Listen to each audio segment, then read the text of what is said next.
What's up, college basketball fans? Gotta love technology, right?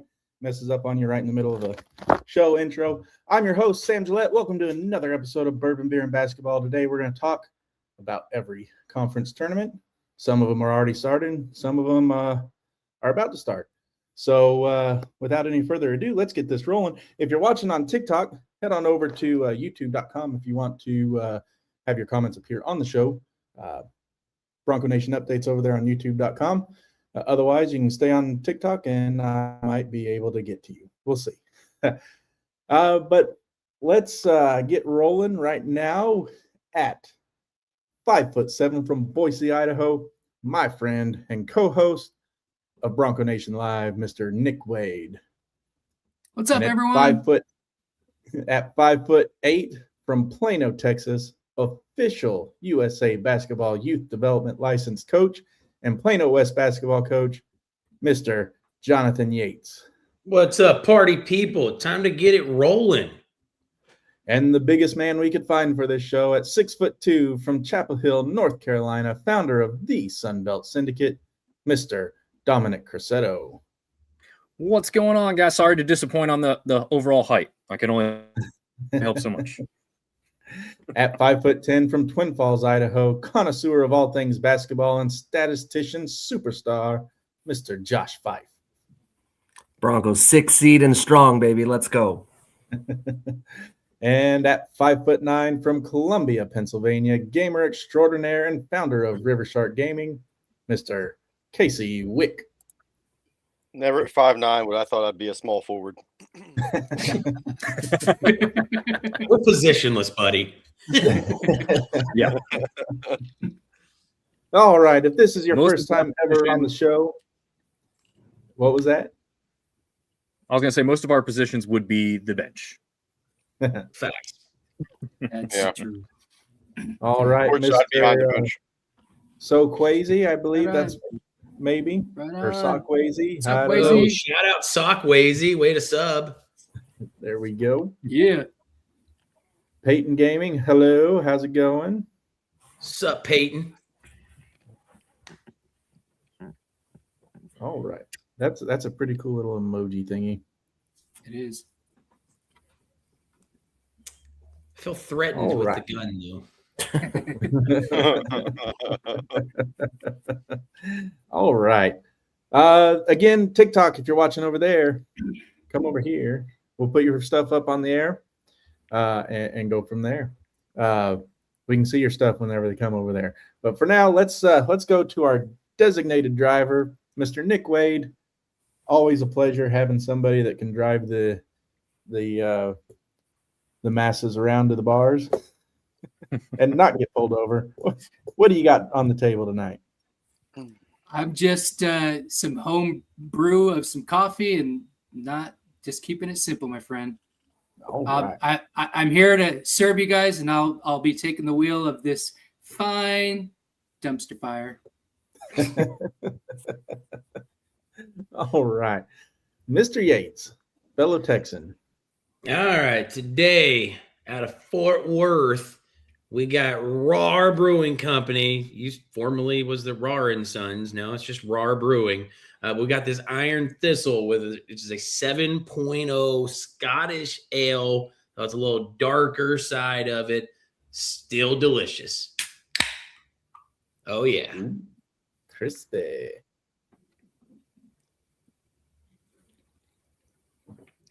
And delicious.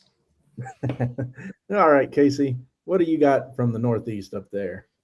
Well, since it's a sad today and all with the passing of Lou Holtz, I'm drinking the Play Like a Champion today bourbon that supported his Three Pillars Foundation. Nice. Play like a champion. Never thought I'd ever get to see a game at Notre Dame until I met you. All right. Funny how the world works. Nick, you got a fan? Mr. Chill What's Steve. up? What's up, Steve? Chill Steve. He seems chill. He's pretty chill. All right, Josh.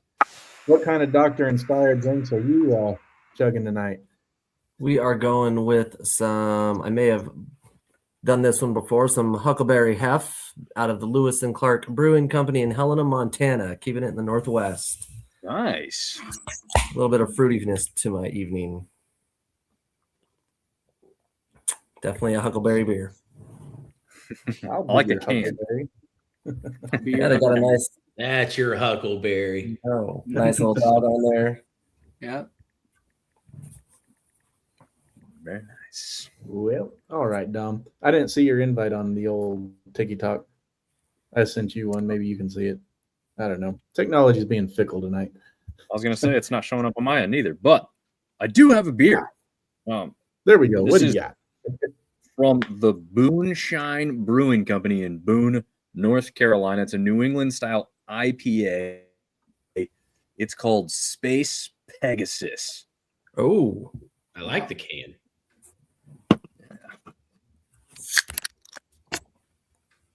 I don't really know what New England style IPA means, but we're about to find out. I feel like they should have another product called Space Cowboy to go along with the Space Pegasus. This is so the Boone area, for those that don't know, is very like hippie inspired. So this can is like perfectly what you would assume, like, keep Austin weird, keep Boone weird, those that's what this is like. All right. Good to know. I'm thinking there was some grass involved when the can was designed. Oh, there's undoubtedly lots of that involved in that decision. Wow. It explains the Luke Combs background story. No doubt. Ladies and gentlemen, There the you go. views and opinions expressed in this podcast belong to those and everybody here and them alone. It does not reflect our values and our core beliefs here at Bourbon Beer and Basketball. 9 minutes and 16 seconds in. Excellent. We need- New record. We need New record. we need a disclaimer counter. We gotta get one of those on the bottom of the screen there. Nice. I could probably put a banner up there, just scrolls at the bottom of it and edit it every time we have to chime Yates in. We just need to put that on a button, a loop on the button.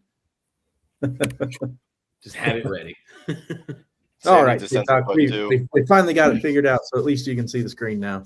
All right. Let's turn this up a little so you can hear too. All right. So I went to my local HEB today. If you don't know what an HEB is, you are missing out. Come to Texas. It is like Costco without a membership and cheap hot dogs, but really great products. So I picked up this little guy. It's called a Bad Astronaut. Maybe. I've got a new green I think screen. the It's not can's supposed to green. do that. No, it is not. Space it. Wait, it is. It's translucent. Yeah. There we go. It's kind of cool. It's got it's got an airplane I on think it. I'm tripping out, guys. Yeah. What'd you put in this bourbon? Nick has It- lost his designated driver status all of I a know. sudden. Uh-huh. it shines though, so I mean, it does have green on it. I didn't even think about that whenever I got it. But it's called a Cloud Punch German style Pilsner. Just your casual fighter jet joyride, punching through the haze of the day to give the people some light. Find this Pilsner soaring past your expectations. It's clear liquid sunshine, balanced with prominent noble hop character. It's a 5.2. So, but it is brewed and canned at Bad Astronaut Brewing right here in Houston, Texas. Oh, And it's the first AI beer ever drank. And it gave me a crossfade. I don't know how. It just did. wow. That's I smooth. do want to throw out my beer. I just reading the little can inspired by Sam here. Halo the dog is a registered trademark at Carroll College. Used by permission, go Saints. So shout out Carroll College. Nice. Yeah, that's dope. Wow. Nice. So while at HEB, they got the little cheese wheel bin of all the little cheese rejects, the little end of the bin stuff. AI cheese, whatever. It's AI not cheese. green. Why are you doing that? Anyway, Sam, are you on the space station right now? I am. Beer, bourbon, and basketball from space. So 100%. anyway, this is I figured I'd get some cheese to go along with everybody's whining tonight whenever my conferences kick yours to the curb. All right, Galaxy Boy, inspired by Hey, Galaxy the Bad Boy. Astronaut. Hello, Galaxy Yeah. Boy. What's up, The Galaxy space, Boy? The space We got a Pegasus. space theme here. No kidding. Yeah, we should. I mean, I am in Space City down here in Houston, drinking Bad Astronaut beer with Space Boy in the comment section or Galaxy Boy in the comment section. You know, Nick spacing out. I mean, we got this, man. Dom's got a Pegasus in space of some kind, I think. Dom, was that yours? Yeah, that's true. Space Pegasus. Yeah, Yep. there we go. Oh, look, we didn't even coordinate that. Nope. Really funny is 2 of my 3 other beers are also space related. So Nice. Far out, man. The space, this- Sam's shooting a green screen. It's really fitting, you know? oh, right, yeah. If you got the reference, congratulations. You know what I'm talking about. German style pill. It's really smooth. I can definitely see It'd why. be a lot cooler if you did.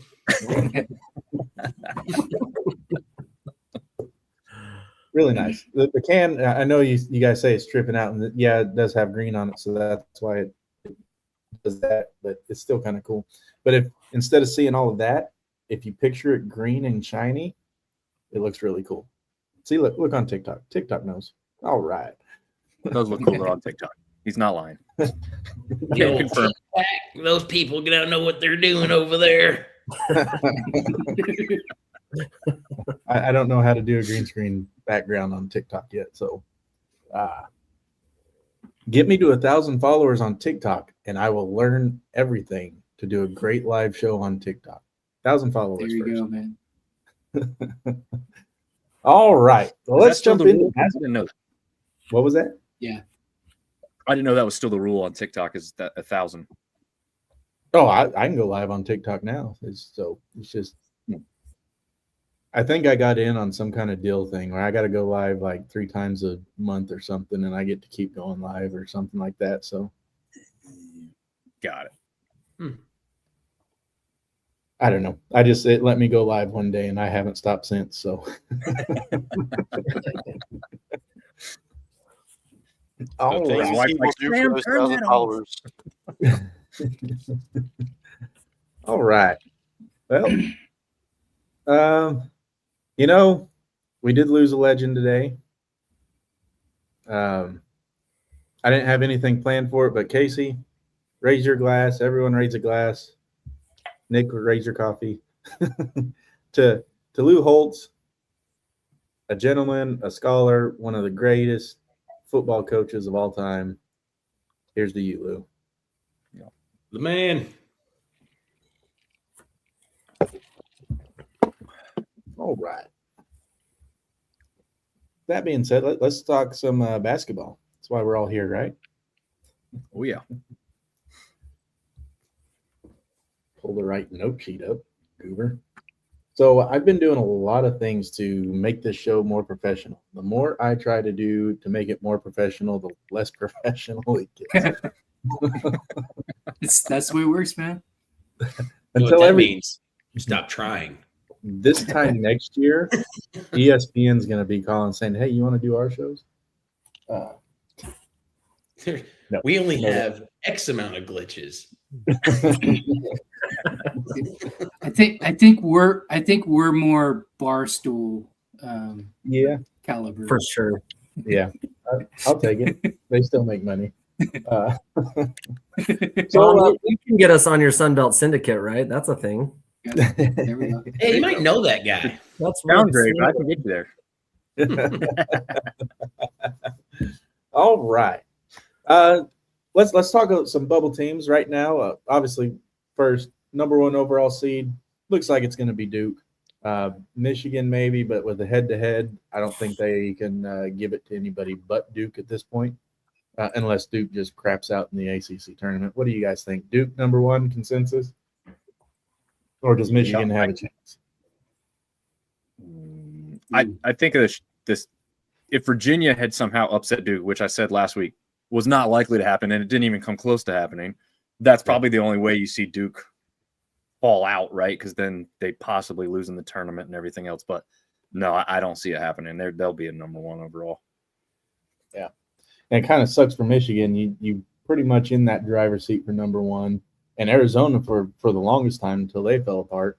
But He says with 2 losses. those 2 losses was enough to get him out. Fell So apart. yeah, I don't know. There we go. But yeah, it's just kind of one of those things, man. You can be number one the entire year and then lose it the last 2 weeks of the season. Doesn't help that you lost it to head-to-head, though. So I guess it makes it a little bit easier pill to swallow. Indiana looks like they're going to be the last team in, with Auburn the first team out. The last 4 byes going to SMU, TCU, UCLA, and Texas A&M, with the last 4 in going to Santa Clara, Ohio State, New Mexico, and Indiana. Not a whole lot of controversy there. Aside from the SEC schedule, do you leave Auburn out over a Santa Clara or a New Mexico? That might be the only closest to controversy that you can get by. What do you think, Yates? Going to you as the SEC resident SEC guy. Does Auburn deserve? If I'm being completely honest here, we're talking about Auburn. What have they truly done to stake a claim to take that last spot over a Santa Clara who's had a pretty good season? I mean, I know they've lost some close ones, but they also lost those close ones. I mean, you're 16-14 overall. You're not great. Like, why are we going to let somebody in if they're just barely 500? Barely 500 or over. But I understand what you're saying.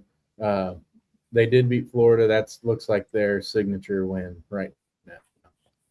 We all know the answer. It just means more. It does mean more. They also beat St. John's, but then they got blown out by 30 to Michigan. Got blown out by Arizona. They didn't get blown out by Georgia. But Georgia put 104 on them, though. Then they got blown out by Arkansas. So, yeah. After they blew us out, that was the thing. Was that an away game? Yeah, we played them on the road, and they beat us by 20, and then we played them at Bud Walton and beat them by, 15? So 95-73. They beat Auburn them. has the worst road record in the top 40. Out. Yeah, I don't. Like I said, I just don't see where their case can be strong enough to be in. What about Indiana? What's their case look like to be in? Because they're the last one in right now. Even worse. Exactly. Lost to Louisville, lost to Kentucky, lost to Minnesota, Nebraska. Auburn has 5 quad 1 wins. Indiana has 2. So I would say Auburn has the edge on that one. Plus, I mean, we're looking at. Well, let me pull up Auburn real quick again. Auburn hasn't been great down the stretch, but Indiana's lost 4 of their last 5 games. Like, you want to put a team into the tournament that's struggling at the end of the season? No, I don't. Agree. And Auburn's 2-7 in their last 9 games. So both teams just yikes. Yeah, out. Whereas your Santa Clara, they're sitting at 24-7, and their only 3 conference losses are to the top 2 teams in the conference, who are both pretty dang good. Yes, sir. Yeah, and you look at it, looks like all of their losses, save for Loyola Chicago, are teams that look like our tournament teams. Now, maybe not also, Arizona State. Andy Katz has all 3 teams in: Zaga, Clara, and St. Mary's. So there's a guy who's predicting that all 3 do get in, and he does not have Auburn in. Oh no, And Lenardi has Indiana. Lenardi has all 3 of them in too, which brings me to a gloating point of Josh picking the Mountain West Conference over the West Coast Conference because he didn't think that. Watch out for my Broncos, baby, when they make a Sweet 16. All right. The next 4 out: USC, California, West Virginia, and Cincinnati. USC, of course, loses their highest scorer, their scoring leader.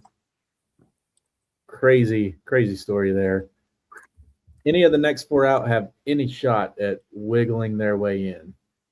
Well, let me rephrase that. Who has the best shot of wiggling their way in with a conference championship game close loss in quadruple overtime? Name the 4 again: USC, California, West Virginia, and Cincinnati.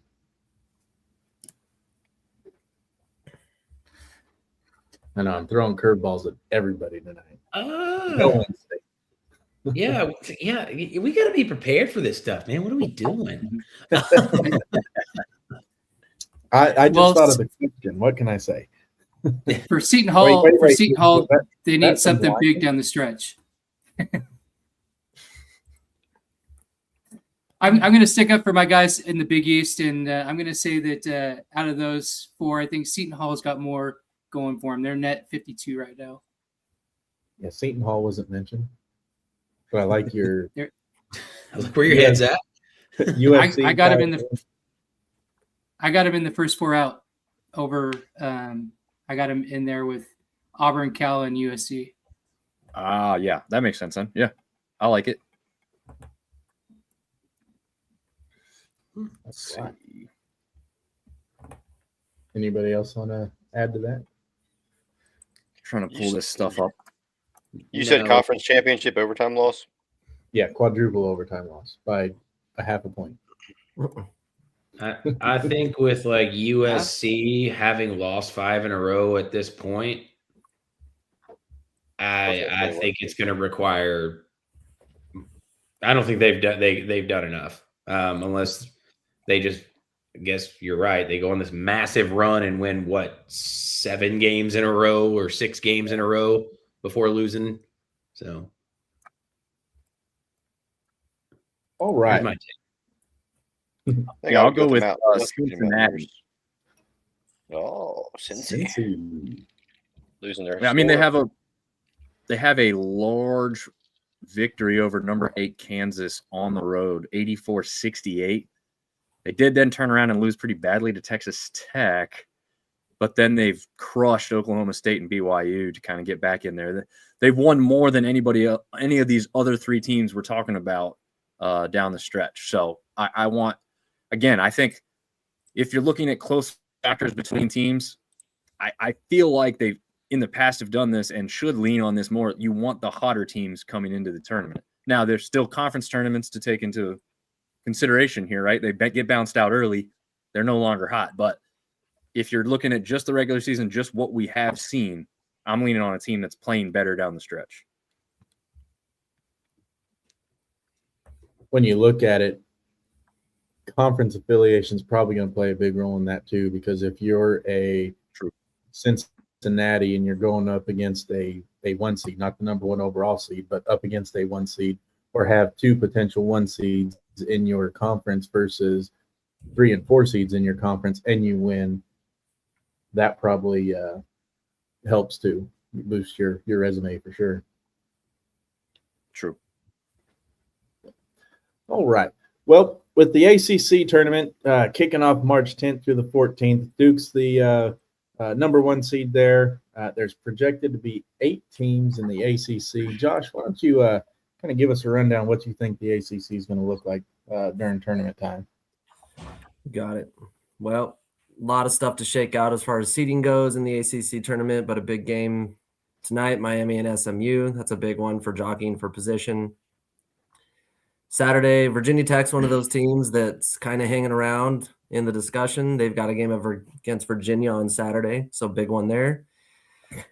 And then, as always, UNC and Duke. That's just sort of a, that's always a big game no matter where they're at. But for seeding wise and tournament time this year, Duke's an interesting one. Just who's going to beat them at this point, and maybe Carolina because it's a rivalry, and I think we all know how the first game ended, last second shot. The team that out of the 8 that Lenardi's got listed that just honestly keeps pissing me off is Louisville. They're driving me insane. I don't get it. I love their coach, Pat Kelsey. I think he's a great coach, but I don't think this team gets past the first round if they get into the tournament. I don't understand why they're ranked so high. They have the worst record on the road in the top 25, worst quad 1 record in top 15.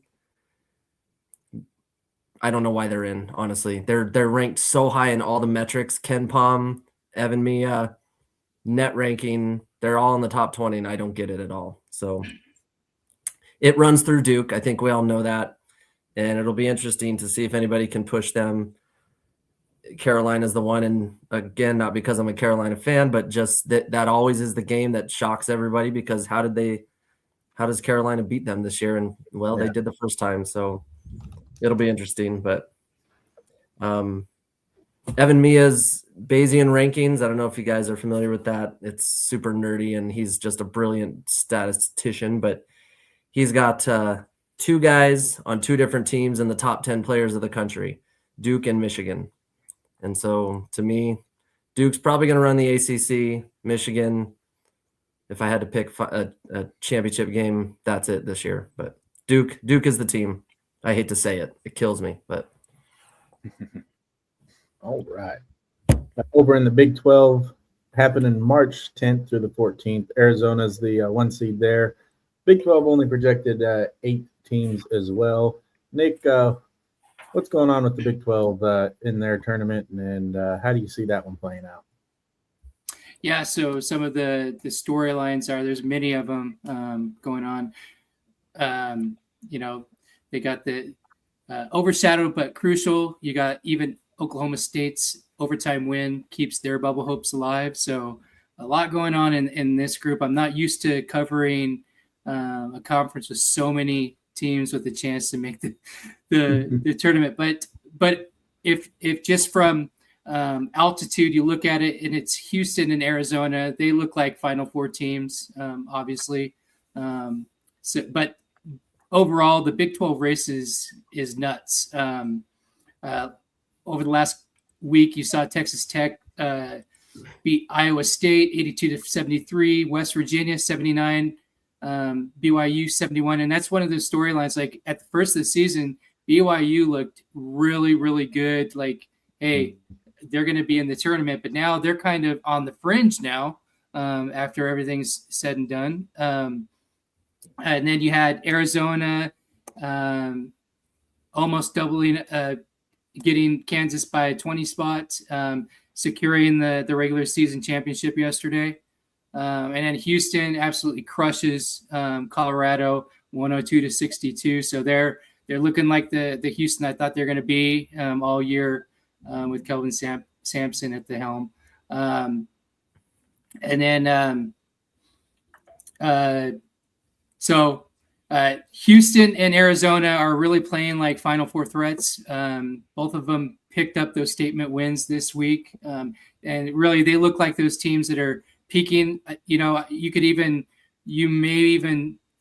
may even be able to take 2 number ones in the tournament, depending on how their own conference tournament, because they definitely look like 1 seeds the way that they've been playing. If you take the season as a whole and even recency bias.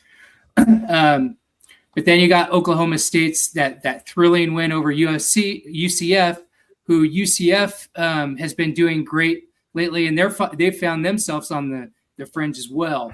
But I think this week's headline will be, which will determine a lot of things going into the their tournament seeding. Right now, they don't have a seeding set yet, but Baylor and Houston and Texas Tech and BYU, those would be your headline for the Saturday slate with the major seeding consequences.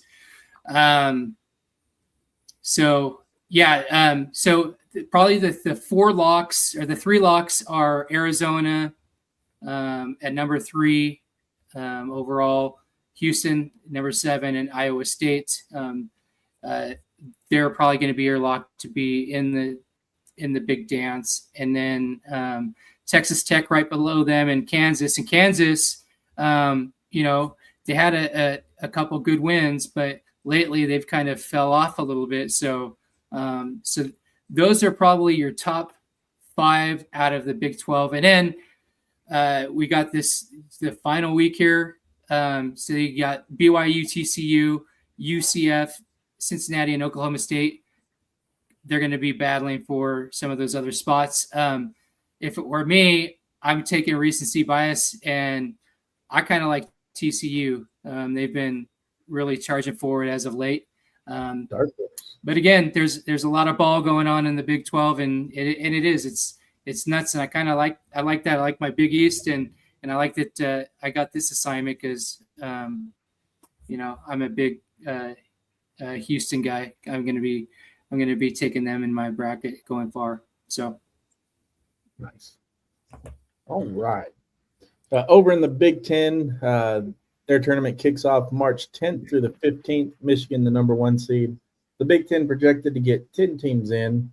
No surprise there. They are a pretty deep conference. Dominic, I know I assigned this one to both you and Casey. So Casey, I read the wrong name first. Casey, what's going on in the Big Ten tournament, and how do you see that kind of playing out?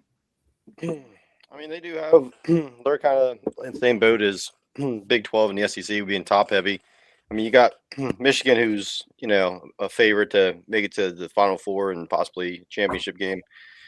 Michigan State actually has gotten hot in the last month and a half of the season. Nebraska's been playing solid all year. Illinois, they're just kind of hanging in there. I mean, ESPN has them at 5-5 against top 25 teams. Purdue is very streaky. They'll be hot and then they'll go cold. They're on a current 2-game losing streak, but their record against the top 25 looks good. The teams that really confuse me is Iowa sitting there at 20-9. They have a 1-6 record against the AP and USA polls, and even Indiana at 1-7 versus the top 25, and Ohio State. So it's kind of that cutoff right there. I think UCLA has a better record, but after UCLA, 10 teams is kind of being favorable just for the conference prestige. What do you think, Dom? Yeah, they're tied with the SEC right now in a lot of people's looks with 10 teams in, as we discussed to start the show, really, Indiana being one of those bubble teams at the moment. They've got some talented players. One of the leading scorers in the country at number 15 right now is Lamar Wilkinson, who plays for Indiana. So it'd be a shame to see him not make the tournament. But they've got some really good defensive players, specifically over on the Michigan team with Mara back there as a block machine throughout most of the season. So, I agree with Casey. Top heavy, those are the teams. Maybe you include Wisconsin up there with that top heavy part. Maybe UCLA. Those 2 teams aren't ranked, but they're probably just outside. But from those teams up, these are the teams you're looking at your Sweet 16, your Elite 8, and certainly at least 1, if not 2, possibly in your Final Four prediction. That's how good Big Ten is at the top. So I think this is a year, once again, where it's very likely we have a participant in the Final Four, maybe even the national championship game from the Big Ten. Yeah, I think it's probably one of the strongest years the Big Tens have had in basketball. Could be finally the year where they grab another basketball championship. Maybe. Yeah, we'll see what happens. Purdue is down by 9 at halftime to Northwestern, just for a score alert. That's what I said. Ooh. Ooh. You All can't, right. can't underestimate those Wildcats. And no stranger to going last. Yates over in the SEC Every time. did that on purpose. You may I'm never think I was getting over in this. alphabetical order. Even even the Yates thing, like always in school, I was the last in line. What is this? March Oh, 11th through the 15th when that tournament kicks off. Florida, a 1 seed. And like Dom said, the SEC is projected to get 10 teams in. Mhm. Yates, how bad are your Hogs going to lose since they don't play a home game the rest of the year? Shut up. We're gonna hope. We're gonna play the game of hope. That's what we're playing. But man, the SEC, it says they got 10 in. I think locked for sure is 5. When you're looking at Florida, who is just on a 10-game win streak and just beating the hell out of everybody, and they're really good right now. Both guard play and bigs. Florida, yeah, that's them. But right behind them, Alabama and Arkansas, they're kind of battling it out for that 2 spot right now. They're both have a 12-5 SEC record. Alabama does have the tiebreaker after that like double overtime win they had against us. So if Auburn somehow messes around and beats Alabama, and then Arkansas beats Missouri, then Arkansas takes that 2 seed, which is pretty big when you start talking about the teams that are getting close to the bottom there in the SEC, where you can get matched up with like an LSU let's see who else it would be, like an Oklahoma versus having to play a Texas or a Georgia, depending on where they land within that tournament. But like we said, I think there's 5 in with Florida, Alabama, Arkansas. I think Tennessee is a lock, and Vanderbilt is also going to be a lock to be in. They've just done enough this year for that. The ones that are going to be locks, but they're not officially yet, but it's about 98% sure, you're looking at like your Missouri and Kentucky. Both of them, if they get like a strong win in the SEC tournament, for sure, they're easy lock. And then the teams that still have to do a little bit more, but I think they have a really good chance. Texas, Oklahoma, and Texas A&M, and then Georgia, I think, is another one that is right there where they could, but they need to make a run in the SEC tournament realistically to put Georgia in. I just don't think they have the best strength of schedule overall, or strength of schedule, like top wins, I should say. But yeah, that's what it's looking like now. Hogs took care of business by beating up Texas today at Bud Walton. So that's beautiful. We'll see if we can win a road game to end out the season going to Missouri. Not likely, but hey, it's what we do. Hogs projected a 5th seed in the San Diego region now. Well, if you can just get us away from Duke. I'm tired of being in a bracket with Duke. We're in with Duke, and we always play them. We always lose by 8. Well, you're good for the first part anyway. You just have to get through. You just got to get through UConn. That's scary. But here's the thing: when UConn won that year, we played them their closest game when we lost by 9. Remember when they were beating everybody by 20? Yeah. Yeah. They only beat us by 9 that year. So we were runner-ups. I only seen Arkansas play. You guys are 3-3 all time versus Duke in the tournament. So congrats on that. One was a national championship. Yes, it was. That's the big one. Beautiful. I've only seen Arkansas play once in my entire lifetime, and that was in the NCAA tournament in Boise, Idaho, back in the 90s. Love watching some Hogs. Back whenever it was still the Pavilion. It'll always be the Pavilion. Always the Pavilion. Other conferences, I should say. First, the P4 looks to lock up. Looks like 36 of 68 bids. So you got what, 20, 32 other bids out there for the other conferences. So other multi-bid leagues, West Coast Conference has 3, projected to get 3. The Big East projected to get 3. And then Josh's horrible pick in the Mountain West Conference at 2. Time will tell, my friend. Time will tell. All right. Before we go to halftime, I'm going to crack open from 903 Brewers out of that one place. Yes, Sherman. Thank you. Sherman, Texas. Turned down for what? It gives me Dairy Queen Blizzard vibes. Yeah. I love that. Peanut butter candy and ice cream inspired stout. Wow. Yeah. Our latest Imperial Stout is nostalgic. Treat that'll take your taste buds down memory lane. This peanut butter candy and vanilla ice cream soft serve inspired Imperial Stout is reminiscent of our favorite afternoon frozen dessert from years past.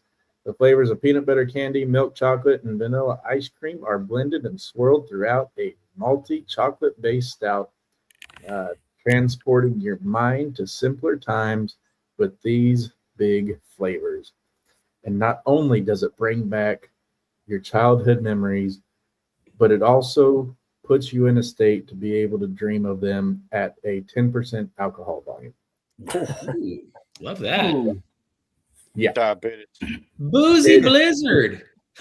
It pairs with steak fingers, poutine, and small town vibes. Okay. We'll see you tomorrow, Sam. I don't know that I like the smell of that. Take care, man. I don't like the taste of it. Well, we're not going to get sponsored by those guys. Wait.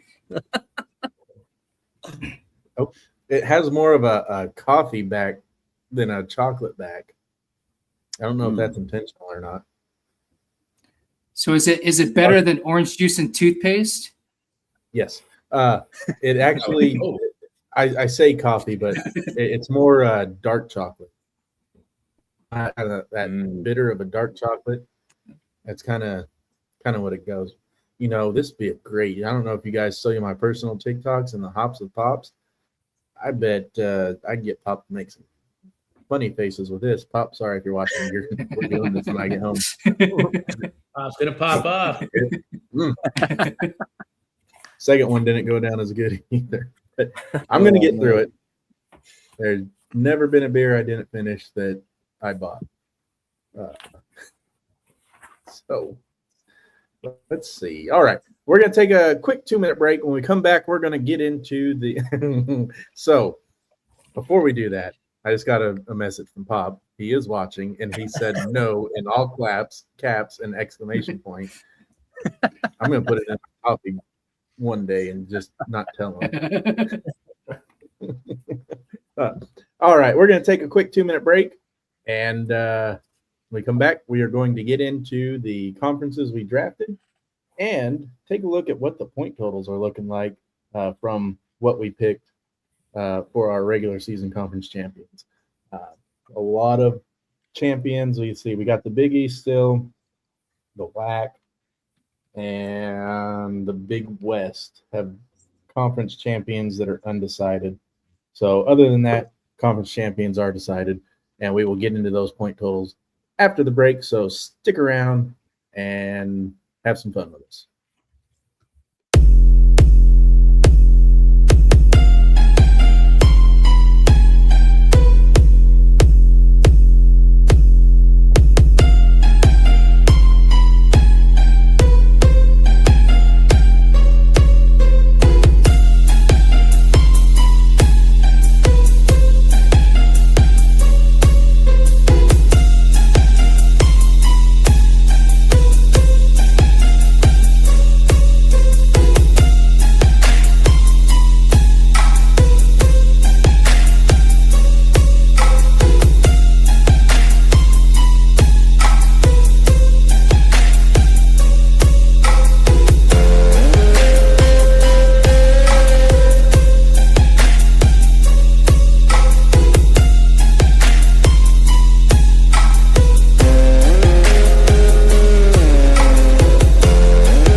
don't know about y'all, but I'm kind of proud of how that video ends with all the conference tournament logos just bouncing on the screen and the March Madness shining through at the end.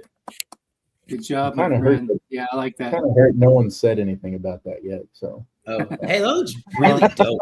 Good job. You have some cheese. You have some cheese still, right? You can yeah. nibble on that. Yeah. So I'm gonna chug this because I can't sip on it, and I'm not gonna let it go to waste. But why I 3 big chug gulps. it while I chug it, clearly it's already has an effect. Pop did send a message before his emphatic no, and while I'm chugging this, you guys can discuss who amongst everybody is peaking at the right time. Florida. Florida. Okay, someone other than the SEC. Ready, set, go. Okay. Florida, if they were part of the Big Ten. He's not wrong. He's not wrong. Hear him out. Hear him out.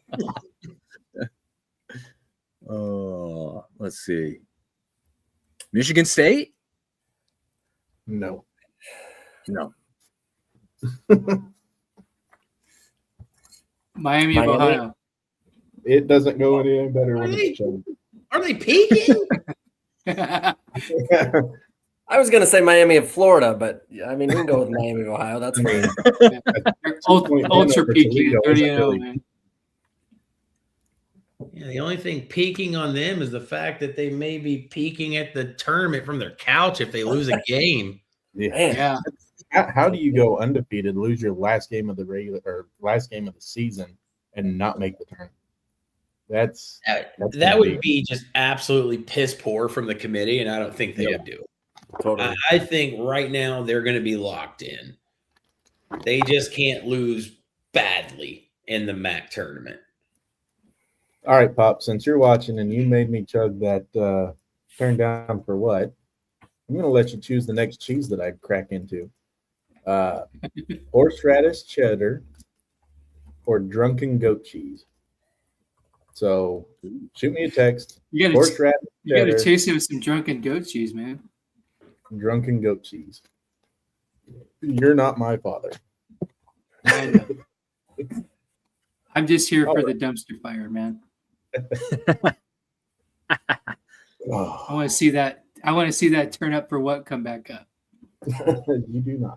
I don't want to take it again. Dom, I do hope the fact that Keith Gill is the committee chair, that there might be this much pull for a mid-major to not have to go through what Miami of Ohio may have to go through. Oh yeah, I would hope he would fight like hell for that because Yeah. I mean the Sun Belt directly matches up with the MAC twice a year now. So Yeah. battling for them is indirectly battling a little bit for Sun Belt, right? Because like next year it could be the opposite. But you know, you put that in people's minds now. But yeah, I agree. I mean, I don't think it should even be a debate. They could lose their first game in the conference tournament to me, and I'm like, yeah, that's still one of the best teams in college basketball throughout the entirety of the season. Yeah. So Oh, I know Somewhere people- I have a sneaky feeling that if they do, they're gonna get screwed.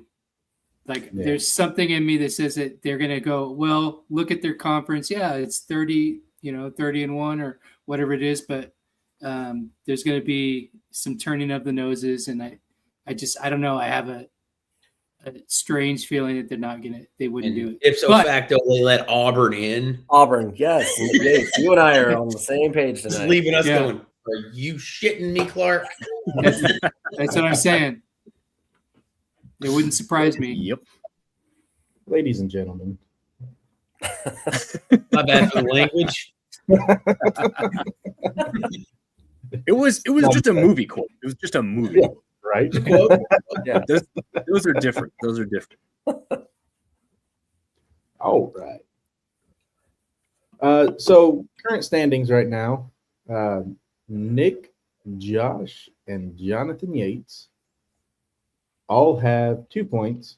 Nick still has UConn and Cal Baptist in the Big East and the WAC. Those regular season champs get sorted. Josh picked San Diego State to win the Mountain West Conference, and that's not going to happen. That's going down to New Mexico or Utah State, and then he picked UT Martin, and that's not going to happen. Sorry about your luck. I picked Gonzaga, Wright State, and Merrimack. They all three won their conference. The only downer was Austin Peay, who lost it literally the last week of the season to Central Arkansas, who I was actually high on but did not pick them. Go Dominic, Bears. Yeah. Dominic, the only one, and he even had a extra conference to pick from. He's the only one that picked all 5 of his conferences: St. Louis, UNCW, Troy, ETSU, and UMBC. All won their regular season titles. Casey, next best with 4. He picked Miami, Ohio, Liberty, Navy, and Howard with his only club in the Big South with Winthrop. High Point ended up taking that one. And then Yates, he's got 2 with Yale and Bethune-Cookman, but Hawaii is still up in the air in the Big West and lost the American and the MVC when he picked Tulsa and Belmont. So, with that being said, Yates. Wait, how'd I lose Belmont if they won it? Did they win it? Did I hit the wrong one? I might have looked at the wrong one. Belmont is firmly in first place by 3 games.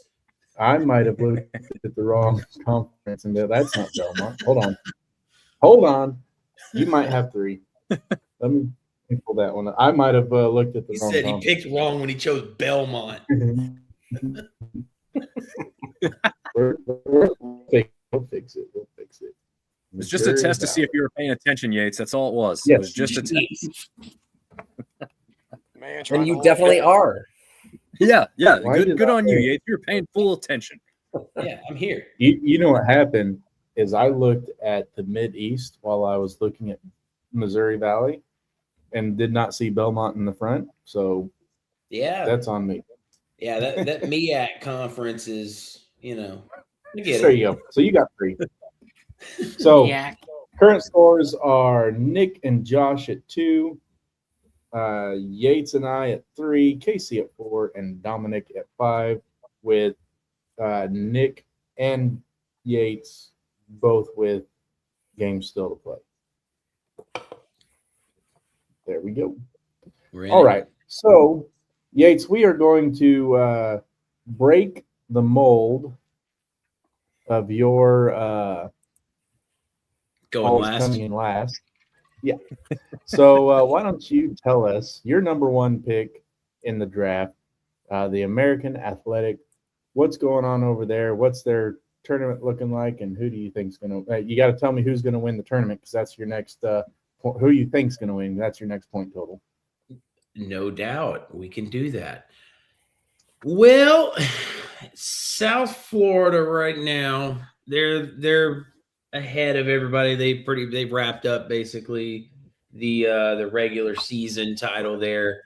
They're up by a game and a half right now, but Wichita State is a rising competitor right now. Well, I had it written down. Let me look back at it again. They have won, looks 7 out of their last 8. Their only loss was to South Florida by 8 points. So they're going to wrap up their season on the 7th. So that is Saturday when they play Florida Atlantic. But right now they could potentially be the number 3 team as well, with Tulsa having 2 more games with East Carolina and Temple, and they're both kind of really bad right now. So it's very possible that Tulsa makes a jump there. But those are your 3 teams that I think have your best opportunity. UAB is a sneaky outside chance. But with the way things are running right now in this conference tournament, I think Wichita State actually has a really good chance of running the gauntlet, so to speak, here. And that is just based on if they get the 2 seed, let me say that, the number of games they'd have to play, but being able to get matched up potentially with the 10th place 1, 2, 3, 4, 5, 6, 7, 8, 9, 10 Temple Owls, who I just said is not very good. Right. But if they make a little bit of a run, in the conference tournament there, they could get up to that, what appears to be a 3-round bye, by the way. So they let 10 teams in this thing, 8 and 9 play and 7 and 10 play. 5 and 6 have a 1-day bye. 3 and 4 have a 2-day bye. 1 and 2 get a 3-day bye. That's pretty wild. That's a wild tournament setup. But I kind of like it, and I know Dom loves it because it rewards you for being good. Yep. So right now, South Florida's just wrapped up the 1 spot. I think Wichita State grabs that 2 spot. And I think, quote me on that one, I think Wichita State actually wins this American Athletic Conference tournament. Go Shocks. It's my wife's old alma mater. I have to pull for them. Nice. Wichita State.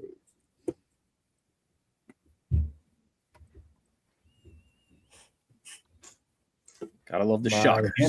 My handwriting looks like I just drank a 10% beer.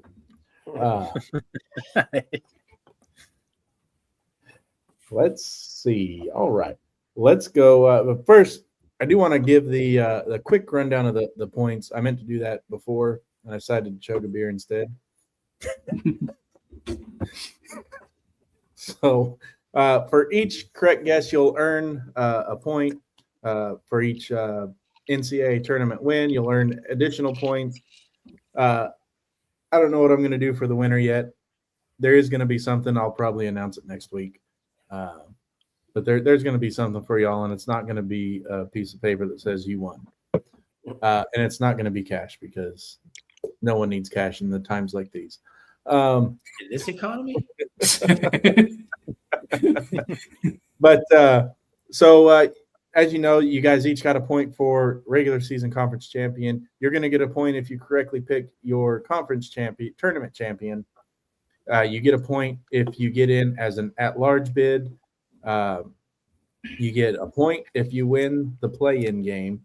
So that kind of helps even out the points for the supplemental teams because most likely they are 16 seeds.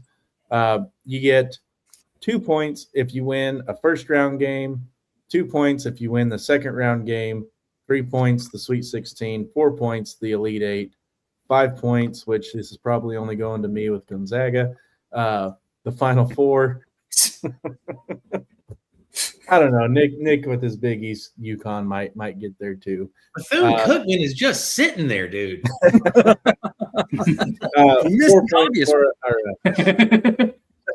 5 points for the Final Four, 6 points if you win the national championship, and if your team is a 13 through a 16 seed and they pull the upset, you get double the points. Nice. So, hey, here's your piece of paper championship. There you go. That is you're good. You are good. I love it. Yeah. That's it. I'm getting a plaque. Straight out of Boone, North Carolina. I think I just decided that the winner's getting some kind of plaque that is going to say "You are good," spelled just like that. Yes. All right. I want a trailer park in the background. Please. Don't forget the dumpster fire. Right? Dumpster fire. Speaking of dumpster fires, why are we talking about my life? Let's talk about the SEC. Just kidding. All right. Well, let's just work this reverse order since we've always done top down. Let's go reverse order and go Casey, the MAC. How important is it for Miami, Ohio, to win it all? Well, based on the projection of them being an 11 seed right now, I'm going to say it's pretty important. ESPN's bracketology currently shows them being an 11 seed playing number 6 seed Kentucky. Yeah, not real favorable. But I would say it's very important. It's going to definitely come down to Miami, Akron, or Kent State as far as winning the MAC championship. So Miami's just got to dig deep and get through it. Yeah, but it's going to be very important. I know you've got a lot of teams took Miami to overtime or to the final seconds. Who's got the best chance to upset them? In the conference championship?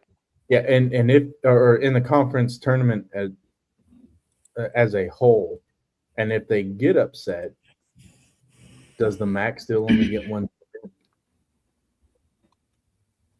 I don't know. He's asking big questions. I know. I mean, Buffalo played them pretty strong. Like that would definitely be an upset. Like they definitely played them pretty strong both games.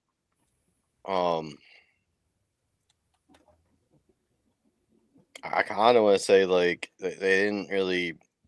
Kent State was a close game when they played. Akron, you know. I mean, I could see kind of like Buffalo if they play in the conference tournament, like being kind of out of nowhere and like doing the upset because you're not like they're a lower seed. But I kind of want to go with my gut here and just say Akron's probably going to be the biggest challenge there. All right. So I know everybody is anxiously waiting what Pop picked. And he said the drunken goat because I'm the greatest of all time to him. Oh, Nice. You kind of won that by a product of elimination, though, didn't you? You know. So sorry, my humor is very dark. wow! I still Ladies have and another. gentlemen, Casey's in a dark place tonight with the Lou Holtz thing, so just This full is a really disclosure. dark place, and his views are his and his alone in this dark. And we're here to support Casey. We are not going to ridicule him. I still have another brother. Okay. Guys, yeah, I'm three there too. Never I'm thought better we'd than have to him get too, to a so. death disclaimer, but here we are. There it is. New levels. New Here levels. New we levels. You know what I'm are. saying? If you're tuning in for the first time, welcome to the show. That's going to be my board, my Woody Page board over my shoulder is all of our different disclaimers that we have. We call it the H board. Just read the You can pen get over like and tell a, people to read the a fine little print. board right here where I can just stick that up. I think that's a great idea. Get it with some Velcro. Right. All right. This, So the challenge for next week is to find a new one. Got it. This drunken goat cheese is pretty good. Mitica, M-I-T-I. There you go. I made you a sign, Casey. You are.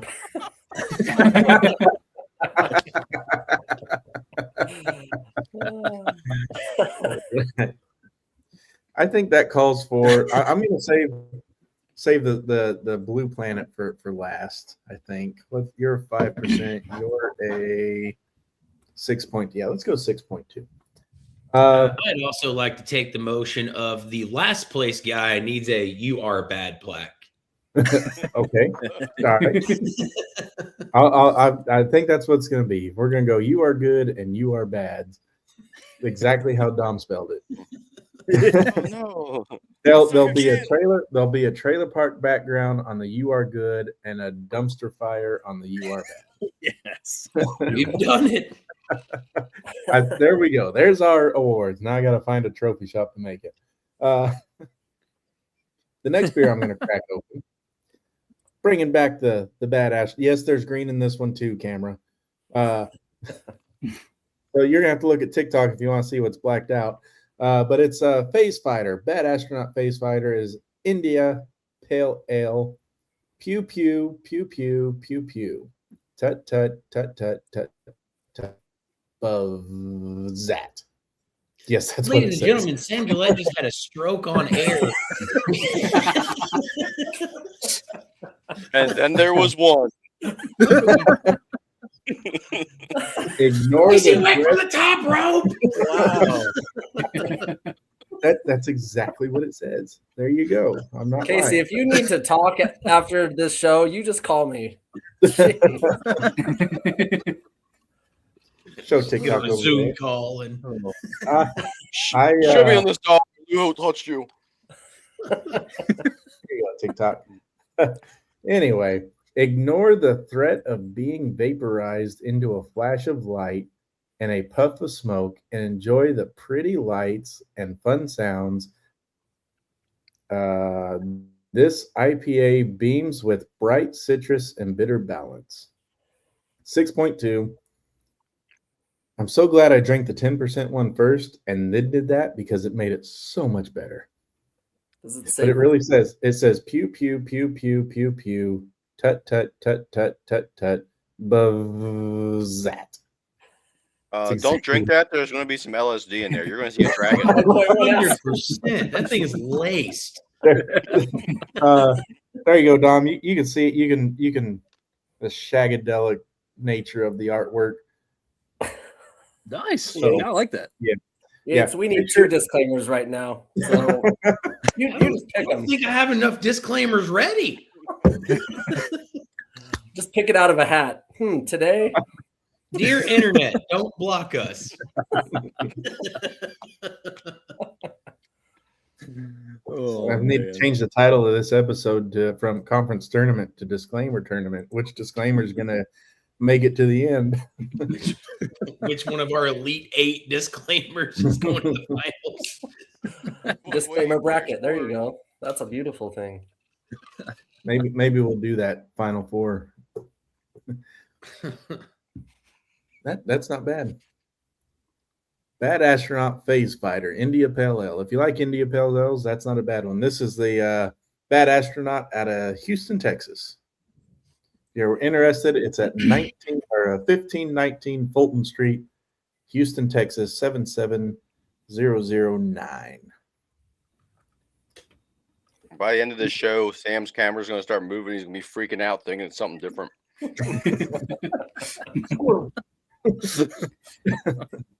All right. Oh man. I do want to throw one thing out back to basketball about Miami of Ohio, if we're interested. Yep. Oh yeah. No, we're not. 365 Division I teams. They have the 360th weakest non-conference schedule. I think there's 360. 368. There may be 365 that are eligible. 3 teams off. Anyway, they're really bad conference non-con schedule. Not real good. I got it. But Yeah. still, even if that was the case, how many other teams with similar schedules are going undefeated? Completely. Right. That's what I was going to say. Like Yeah. they did exactly what they were supposed to do in those games. Yeah. Mhm. They That's why can't I help. hated the fact that Bruce Pearl came out and said what he said on national television to everybody else about Yeah. them not being deserving if they didn't go undefeated the entirety of the West. That's whack, dude. Because he wants Auburn in. That's why. Well, yeah. True. He's a little biased on this one. Hey, in more- Auburn that lost to these guys, just a year ago. Yeah, but not when his son was coaching. I am still waiting True. for the Michigan App State 1 versus 16. Oh, we're big App State fans when that goes on. Yeah. Yeah. Watch party at Let's Dom's do house. it again, baby. Let's do it. All right. Moving along. Let's go. Speaking of App State, let's talk about the A10, Dom. I was gonna say, wait, you could have catch me off guard because I got the A10 up and ready. Yeah. The A10, St. Louis has locked it up, all but officially locked it up, I guess I should say. They are playing games as we Hold on. speak.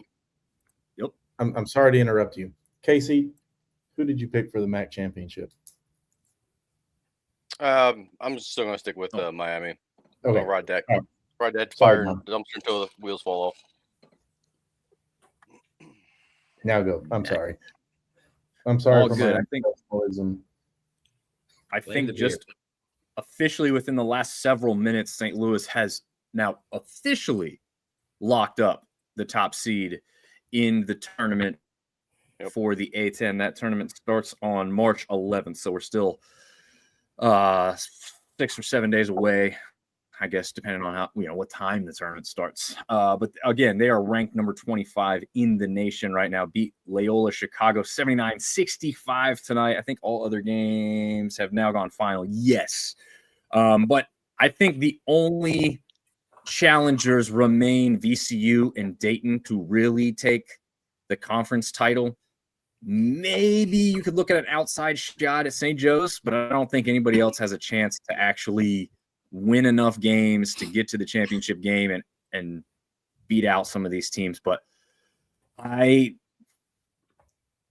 it's really between St. Louis and VCU for me. And that was kind of the regular season was up in the air here recently. I think it's still one of those two teams that comes out of here. If I have to pick one right now, I'm going to stick with St. Louis. I mean, I think they can get it done and keep with the seed and take this thing into the NCAA tournament. I don't know. Maybe there's an outside shot that if VCU beats them, they could get to win, but let's see what their overall record was. It's 27-3. Yeah, outside maybe. VCU's on the bubble too, so it's almost a must. They need to make a deep run if the A10 is going to get to it. I agree with that. Yes. And that's really all I had. Who are you taking? St. Louis. I'll take St. Louis. I'll stick with those guys. The Billikens. Yeah. Right. Tanner Uncut. Hello. How are you? Welcome to the show. Give us your hot takes. Tell us what you're drinking. All right. Not LSD. Not like good old Sam. LSD.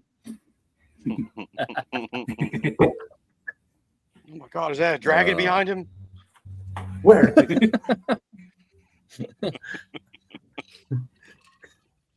I am tech savvy, but Tanner's drinking vodka. I like it.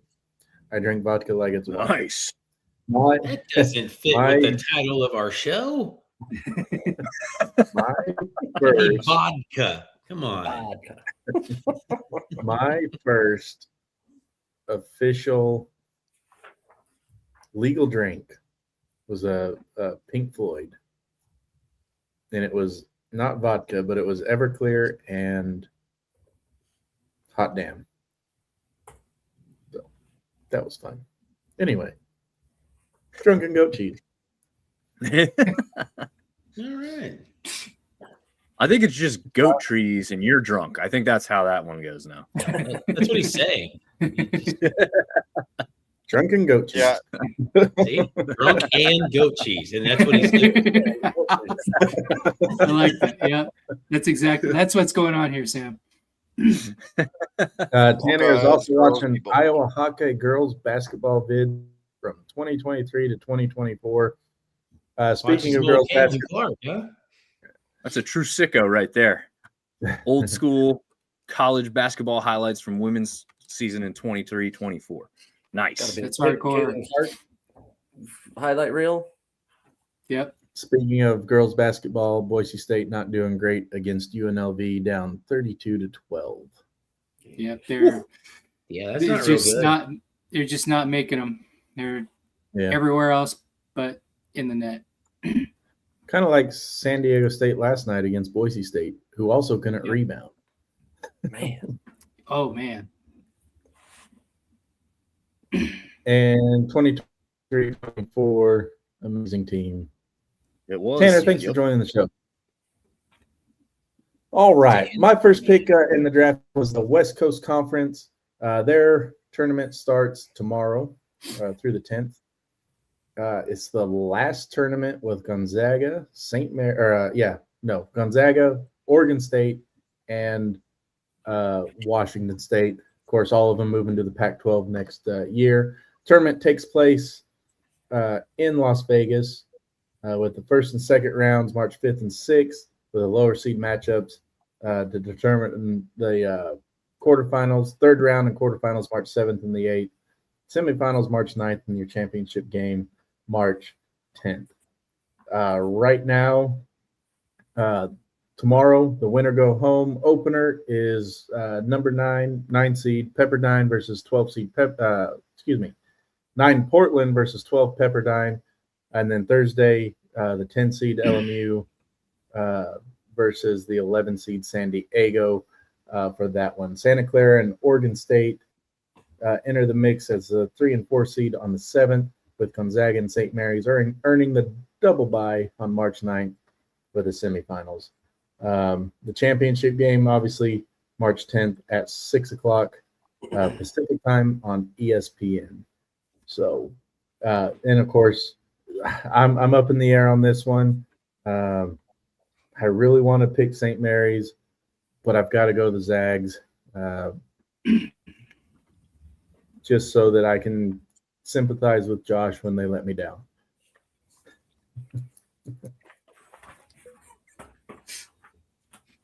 But I do think that the West Coast Conference is going to get 3 teams in, unless Santa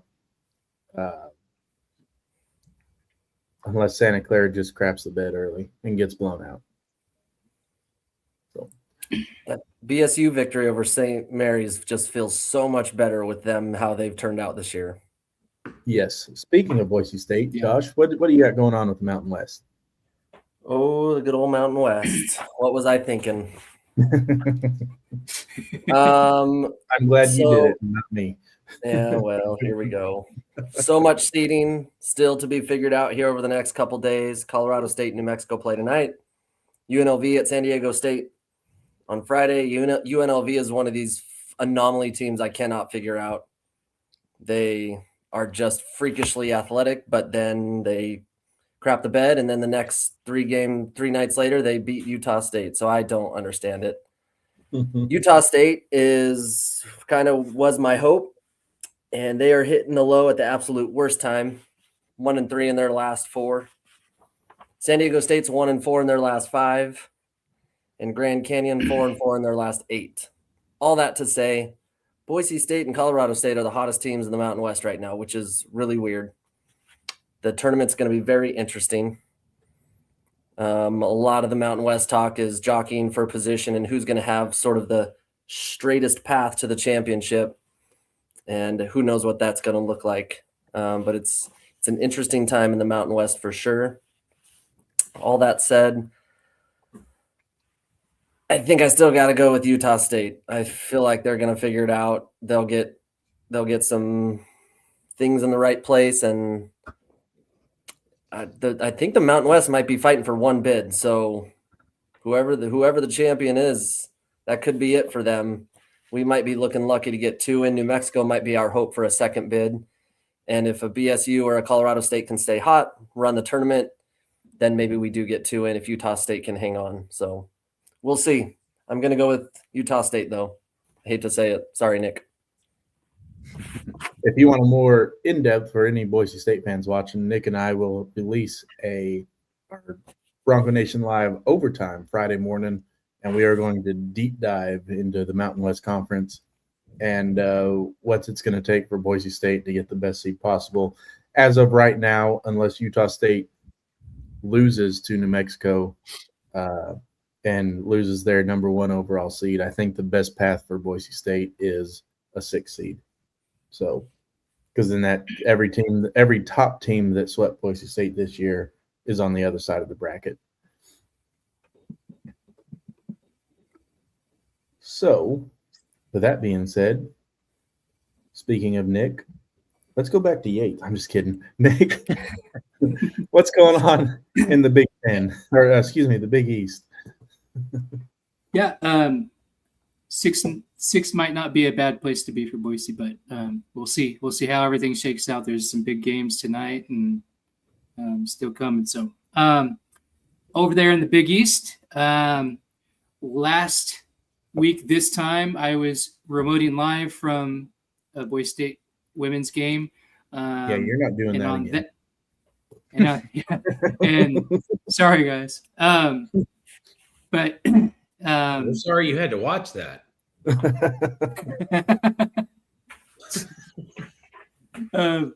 I hit the wrong button. I was giving you guys a break. Yeah. Literally. Literally. Anyway, as I was remoting, I had just talked about how UConn took a dump the game before, and then lo and behold, that night UConn took out that aggression on the Red Storm and gave them a belt to ass game. So things have kind of shifted on where the momentum was going. So Big East title may come down to the final day. St. John's still leads, but UConn isn't letting go. You got St. John's is holding on to that top spot, but UConn, they've got a more favorable schedule of what is left of the season. You have, like I said, UConn took it to St. John's, like really took them to him, like they only allowed 40 points or something like that, something unheard of. Yeah, but it was bad. yeah. So looking forward, so there's basically two games that are going to really are going to decide this the regular season championship. And on Friday, Seton Hall, which has been surging, they're right there at the edge of the bubble. They are playing the Red Storm on Friday at a neutral site. So it's kind of an upward climb. Yeah, they have a grip on the conference, but then UConn has Marquette, which is down towards the end of the spectrum, and but it is at Marquette. But UConn has a really good road record. They're 9-1, and they're riding a 3-game streak since that unlikely loss a few weeks ago. So right now you've got in the net rankings, you have St. John's, which is in first place, and they can clinch with one more win or a UConn loss. UConn is above them in the net at 8. And then so the locks are for the tournament, and the way that I see it is UConn, St. John's, likely is Villanova sitting in the third spot. They're 3 games back. They have no chance at winning the regular season, but they have a 33 net ranking. And then, like I said, on the bubble is Seton Hall with a 52 net. I think there's a good chance that Seton Hall wins St. John's, and that may be enough to get them to steal a spot from one of those other bubble teams that we've been talking about. Haven't seen anything like on the odds on like the final seedings, but that's where we're at right now. I think, if I was a betting man, I think UConn wins, and I think St. John's loses.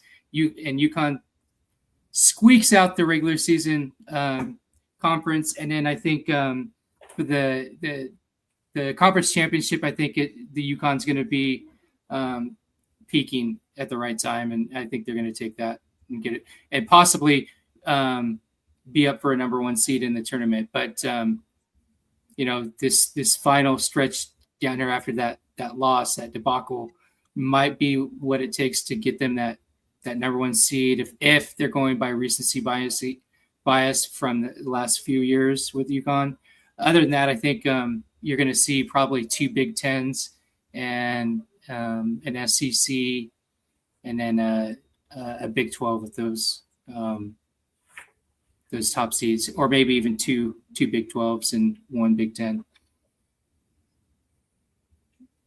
Yeah, right now, UConn and Marquette. UConn 84.1% chance to win on ESPN. Surprising enough, Marquette, if they can get a bunch of steals, they might have a chance on this one. They lead the steals 9.3 per game to 7 per game for UConn. But it's Marquette's defense that lets them down all year. But speaking of number one seeds, Nick, why don't you tell us about the Summit? Summit. All right. Yeah, we with the Summit League, I've got my first regular season champion, North Dakota State Bison. Already punched that ticket in that strap. They win the league with a 14-2 record. Tournament starts right away here pretty soon. Says it opens the bracket today with Ora Roberts taking on. Actually, it's the decision for who NDSU takes on was decided today. Ora Roberts versus Kansas City. I haven't got that score. Let me take a quick glimpse here.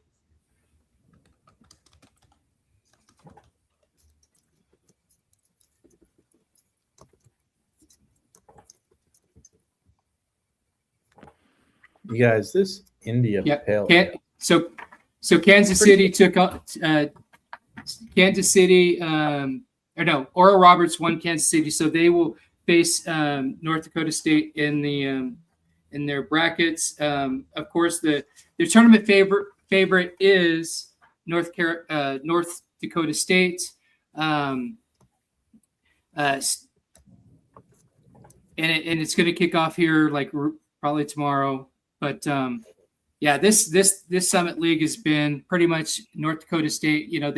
There was up until recently, you had North Dakota up there with them, as we've been talking about in previous weeks.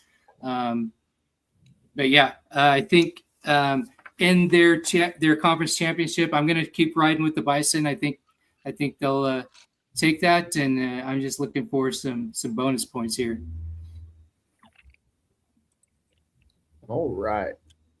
Speaking of bonus points, Josh, Southland. Good old Southland Conference. Well, the Lumberjacks wrapped it up this week. SFA, they earned the number one seed in their tournament. So they and McNeese got the auto buys, and in this conference tournament, number 1 and 2 get an automatic bye into the semifinal match. So they are in their own conference Final Four by way of 1 and 2 seeds. A potentially tricky matchup for McNeese. They do play UTRGV, Rio Grande Valley out of Texas.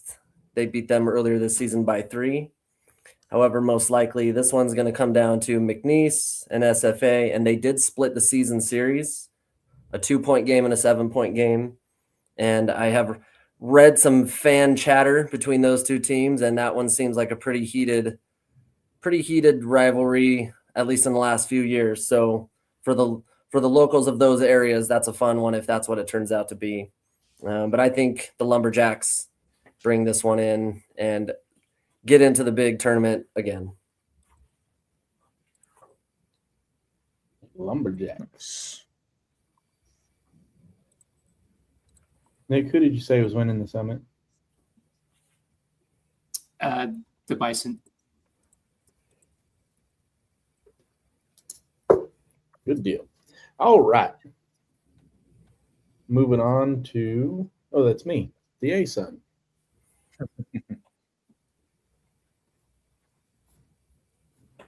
I am going to go Horizon instead because that's the notes I have pulled up.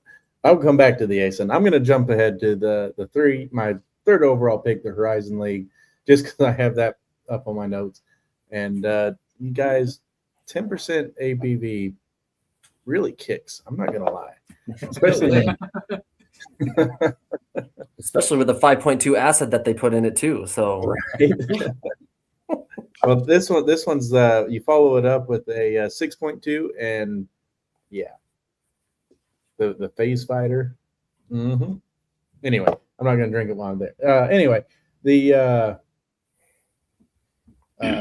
Horizon League kicked off Monday with the play-in game. Cleveland State beat IU Indy 101-93 to advance. Green Bay great turnaround story. Where'd it go? It's all because There their it is. coach hitting the table.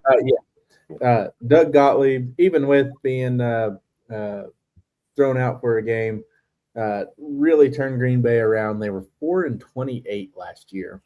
They finished 18-14 this year, earned a 5th seed into the tournament, and they earned their first tournament win since 2020, beating Purdue Fort Wayne on yesterday, I think.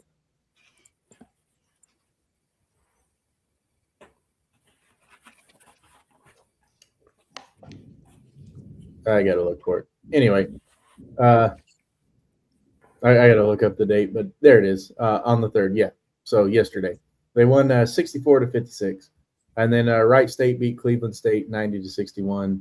Robert Morris beat Youngstown State 68-53, and then Detroit Mercy beat the preseason conference favorites 84-63, taking down Milwaukee. And then Northern Kentucky, rounding out first round action, beat Oakland 85-84, a 7 seed, upsetting the 4 seed.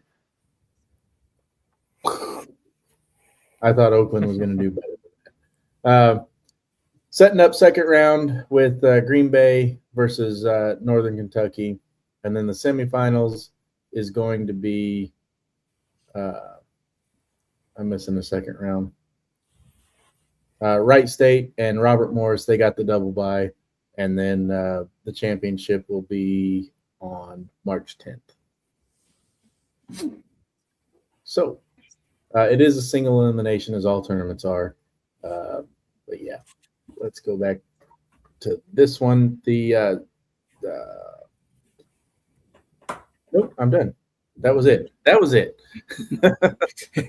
All right. Let's not get the turn down for what ever again. I'll save that for the end of the show next time I want to do that. Let's go Dom to the Coastal Athletic or the Colonial, depending on what side of history you're on. Where's Yates' disclaimer for that one? Can't say Colonial. How dare you? You can't do that. Don't touch my No. statue. I've got to give a. You got to make your pick. Yes, I went Wright State from the start. I've got to stay Wright State. Robert Morris is right there, but I'm going to stick with Wright State for that one. Nice. You may be right with that pick. Oh, all right. The Coastal Athletic Association, the CAA. The regular season is wrapped up. This tournament starts Friday, March 6th. So we're about to get heavy into the CAA action. UNCW did claim the top spot, even though they lost to Charleston in one of their last games there. That was a 3-point loss. They had previously beaten them by 12. That was on the road. They actually lost at home. So this one's going to get interesting. I do believe, just like my last conference, this is the same way. It's going to play out the same way. I think this is between UNCW or Charleston. I think anything else is a rather big upset. This is a one-bid league, so whoever wins the conference will come out of this. I expect it to be UNCW or Charleston. I just don't see enough from the other teams, Hofstra, Monmouth, Drexel, William and Mary. I'm not seeing enough consistency to think that they're going to be there and have to win enough games because the top 4 teams in this conference get a bye in the first technically 2 rounds. The first round is really just 1 game, so it's kind of a laugher of a first round there. I'm going to stick with the Seahawks of UNCW. I think they won by 12 before. They lost a close battle. I think they're going to get retribution during the conference tournament time. I'm going to stick with UNCW winning the regular season and conference tournament. Nice. I have to make a correction because I just read that they awarded Austin P and Central Arkansas co-champions, regular season champions. So I have 4 points instead of 3. Boo! Oh, that's cheating. And I joined Dom as the only 100%. There you go. All right. Let's go Casey with the Big South. I would just like to say, whatever he's not seeing dragons, he's delirious and reading false information. Anyway, Ladies and gentlemen, we do not condone San Gillette's drug use or alcohol drinking on Bourbon Beer and Basketball. Hey, pew, pew, pew, pew, pew, pew. Wait, does that one make the top 8 too? Get on the board. all right, on to the Big If you're just South, joining in. where the High Point Panthers took the regular season there. And then they will face the winner of the USC Upstate and the Gardner-Webb winner into the tournament there. They're the only one that gets, I don't want to say it's really not a bye. It's just they get the winner of the playing game. But I am still going to ride with High Point. They got really hot there with an 11-game streak at the end of the year. Winthrop kind of lost it there. They just seemed to go flat at the end of the year with their record. I still think they might have the better overall team with their fact that they played a better out of conference schedule, but High Point's rolling. So I'm just going to go with High Point there.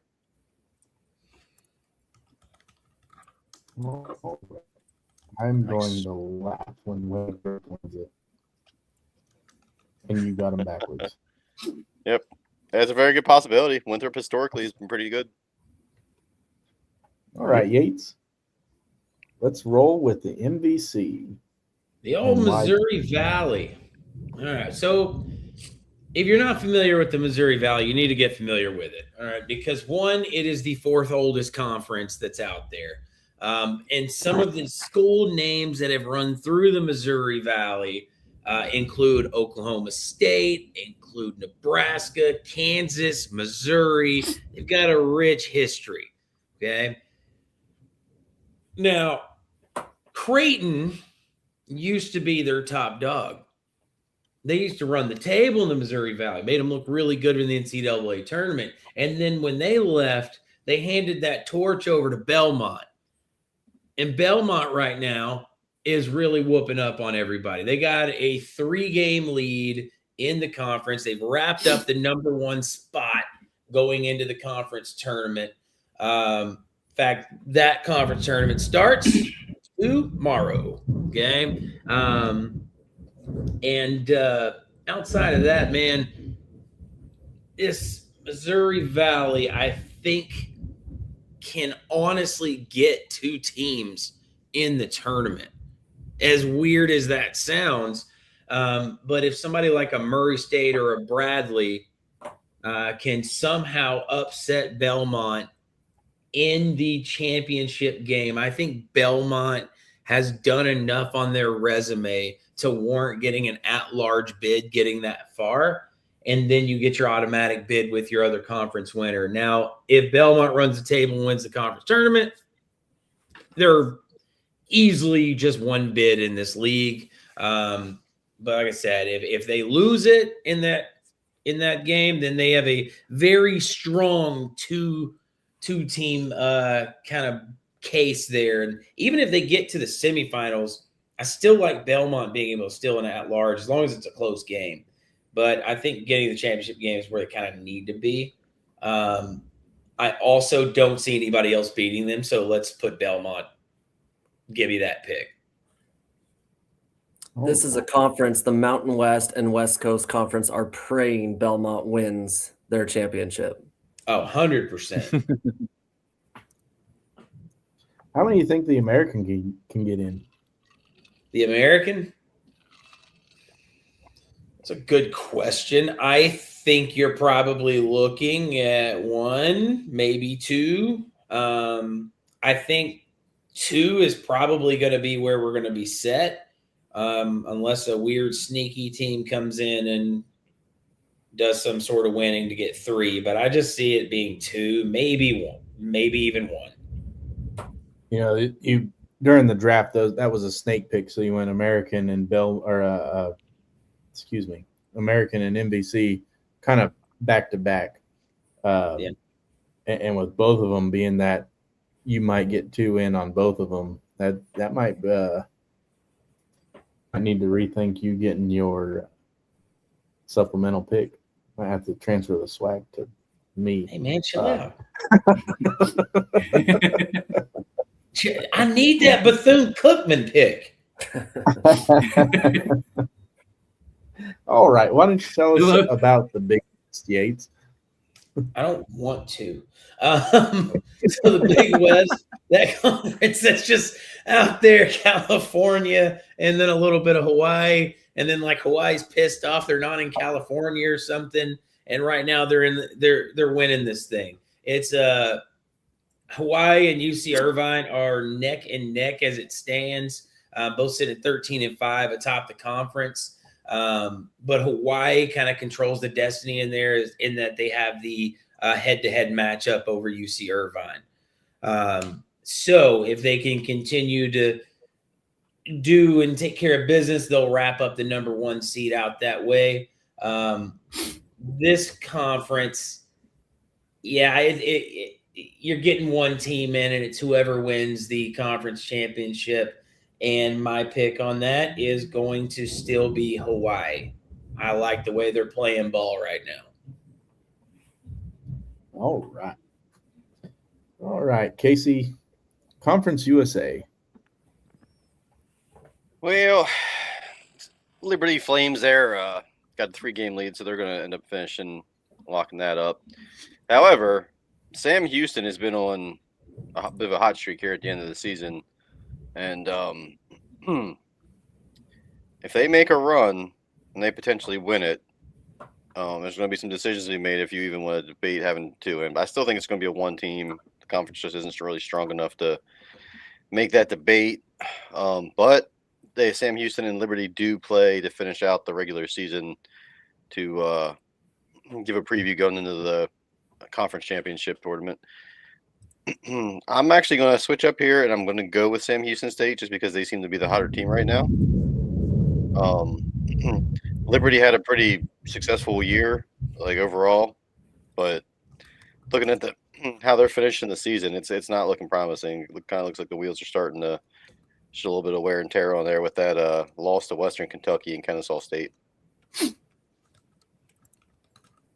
All right, Dominic. I know this is a men's tournament deal, but what in the world happened in the Sun Belt for the ladies today? Good Lord. Yeah, there was some of the most exciting women's basketball action you've ever seen. As a game that probably had more people on the court than in the stands turned into a fist fight on the floor and a slight bump that one girl took exception to. There was an exchange of words, and then there was a haymaker tried to be tossed. And unfortunately, none of the players even went down.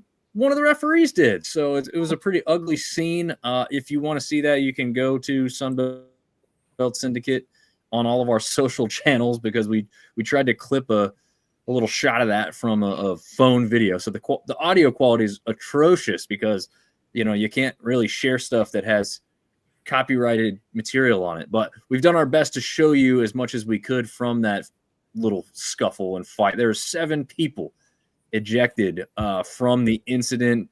Obviously, both the girls that were throwing punches at each other, but there was also a number, 5 girls off the bench for South Alabama had come on to enter the fracas, and some of them did get physically involved.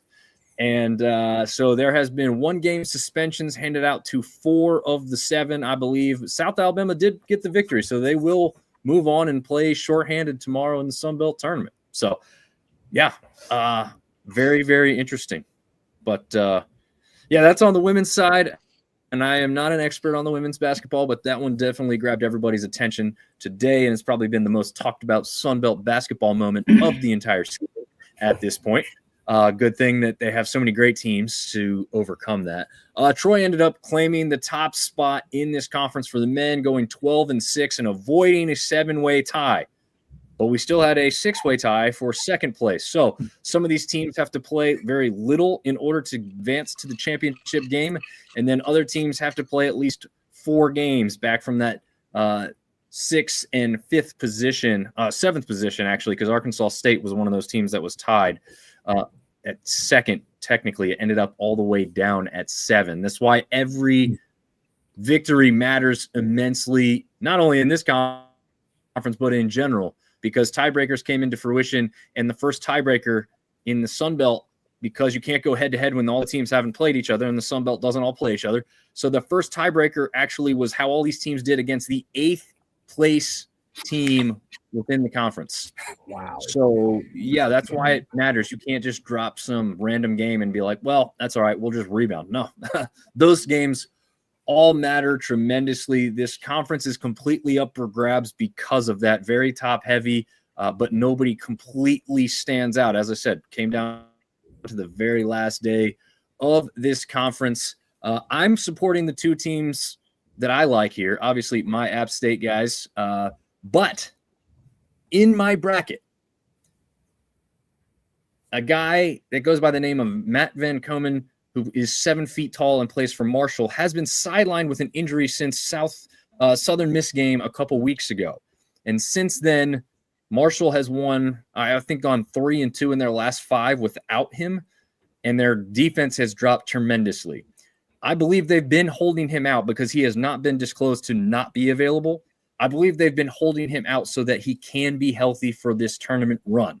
So because of that, the hat up top is actually the team I took to win this tournament. This is the Marshall baseball hat, but says the Herd here on the back. So App State and Marshall would play each other if it gets to that point for the championship. And I'd be a little torn, but I'd be safe because either I pick the champion or my favorite team wins. But because of what I did in my bracket, give me the Marshall Thundering Herd to win the Sun Belt Conference title. Wow. Out of nowhere. Yes. Nice. Do you think I do have a follow-up question for you. Okay. With the cluster at second place, do you think that'll push some of those teams to push for a different tournament seeding scenario or a different bracket altogether? No, I don't think there's anything wrong with the bracket. We had this discussion on the show Monday night. We love the bracket. It absolutely, like Yates referred to earlier, it rewards the best teams throughout the regular season to not have to play until late, right? You've got Troy and Marshall who just have to win 1 game to get to the championship. That rewards your best teams throughout the regular season. The discrepancy this year, obviously, is that these teams with the same record ended up from 2 all the way to 7. It feels wrong. Tiebreakers still matter. I don't know how you do it more fair than they did it. It's weird. It's convoluted. It's hard to figure out. But they still compared all these teams only to teams that they all played. So it's not like someone got an unfair advantage somewhere that somebody else didn't. Now, the one thing we did say going forward is they should move to a conference setup where all of these teams do play each other in the regular season so that you can go head-to-head in comparison to these matchups. Because, you've got the Arkansas State team who did beat some of the teams ahead of them in head-to-head play, but they ended up behind them. So if there's anything wrong, it's the tie-breaking procedure or the conference schedule throughout the regular season. We don't think there's anything at all wrong with the bracket. So we like that. And to note, last year, the championship game was between the 3 and 4 seeds. So the teams that got rewarded actually sat out for about a whole week or more before they played, while the 3rd and 4th team kind of got a warm-up game before having to get into the championship game. So, again, that's why it's kind of exciting. It's anybody's game here, really and truly, in the Sun Belt. Do you think any teams throw it so they don't get that regular season, that double bye, so they can get a warm-up game? I did ask our co-host if he thought that anybody would be – not that anybody would say we want to lose, but would they kind of accept it because they don't necessarily want to sit so long. He didn't think that would be the case. And again, I'm not saying people want to throw games. But yeah, I mean, I wouldn't mind a warm up before we get into the semi-finals, and then possibly go on to the championship game. But I don't know if you can afford to look at it that way because it doesn't mean you're going to have an easy opponent either, right? They also get a warm-up game before they see you. So it just kind of builds upon itself. All right. Oh, now we're going to talk about the ASUN. My second pick, a little out of order, but both Central Arkansas and Austin Peay shared the regular season crown with 15-3 records. First conference title in program history for the Bears of Central Arkansas. And they actually did earn the number one overall seed because of the tiebreakers in the ASUN. Central Arkansas had the Player of the Year Cameron Hunter and Coach of the Year John Schulman, and Newcomer of the Year Colin Parker. Freshman of the Year Zaire Collins from Austin Peay rounded out the conference awards. Central Arkansas is awarded by playing Bellarmine on Friday. It's when the conference kicks off. For the final 3 rounds of this tournament, they're at host sites for the first round. The final 3 rounds, they are at the ViStar Veterans Memorial Arena in Jacksonville. Arkansas, number 1 seed, is going to be taking on Bellarmine. Lipscomb got the 4th seed. They're going to be playing Florida Gulf Coast. I think that's going to be the tone setter of this tournament. Florida Gulf Coast, an NCAA Cinderella that people loved a few years back. Lipscomb, been there before, hasn't made much noise. This could be the year. This could not be the year. That game right there I think, is going to set the tone for how competitive and how entertaining this conference is going to be. Austin Peay is playing Stetson at a 10 seed, and then West Georgia is playing the winner of North Florida and Queens, which I think Queens has that one pretty much in the back. Or excuse me, West Georgia and North Florida, Queens is playing that winner. I read that wrong. That is my bad. Have I mentioned 10%? It's not good to drink on this show. But anyway, I still like Queens versus either one of those two. But your game of Friday, the opening round, is going to be Lipscomb and Florida Gulf Coast. That's going to be the one. If you watch any game out of the ASUN quarterfinals, that's the one you want to watch. The opening round, Stetson did upset Eastern Kentucky 92-76 to advance to play Austin Peay. And then Bellarmine escaped an upset bid from Jacksonville 82-79 to play Central Arkansas, which isn't that much of an award. And then Florida Gulf Coast beat North Alabama 69-58, and they'll be playing Lipscomb. And I think West Georgia and North Florida plays a little bit later tonight. Let me pull that up real quick. See, they might be playing right now. Scores. God, computer. And of course, you want to run slow just because I wanted to. Anyone got faster internet wants to tell me what that score is? There we go. All right, scores for. I promise I didn't feed any alcohol to my computer. Oh, I'm not sure about that. Maybe some LSD. So where are we at again? Sorry, what conference? Let's see. West Georgia did beat North Florida 93-85. So West Georgia will be playing Queens on Friday. Championship game Sunday at 2:00 Eastern on ESPN2 if you want to watch that. And I'm going Central Arkansas on this one. I went Austin Peay regular season. Yes, they tied, but Central Arkansas, I think they're going to surprise some people. But I do think it's going to come down to Central Arkansas and Austin Peay in the championship game. All right, Josh. What do you have left? Big Sky. Big Sky or Ohio Valley Conference? Where do you want me to go? Big Sky. Big Sky. So the Big Sky, Portland State. They have clinched the regular season conference. That was with the finish of 2-4 to end the year. So kind of a rough finish for them, but they ended up being able to pull it off. It was their first regular season title, I think, in 17 years is what I saw. They have since then made 4 semifinals and lost all 4. So they are looking for some redemption here. Come March 7th in Boise, Idaho is when that tournament starts. They do get a bye into the second round, but it's a little bit more of a traditional bracket where they do have the 7 through 10 teams play in the first round and advance, and then it's 1 through 8 to finish off their tournament. I do think Portland State's probably the team to beat in this conference. They have a guy named Terry Miller Jr. who's just been unreal. He had a stat line the other night, 16 points, 5 rebounds, 3 assists, 3 steals, and a block, and that was at halftime. He took a pretty big hit to the face to start the second half and missed 9 minutes. Ended up with 7 stitches, but he might be a guy that we're all talking about if Portland State's able to get to the tournament and pulls off some miracle 14 seed win. He might be their guy to do it.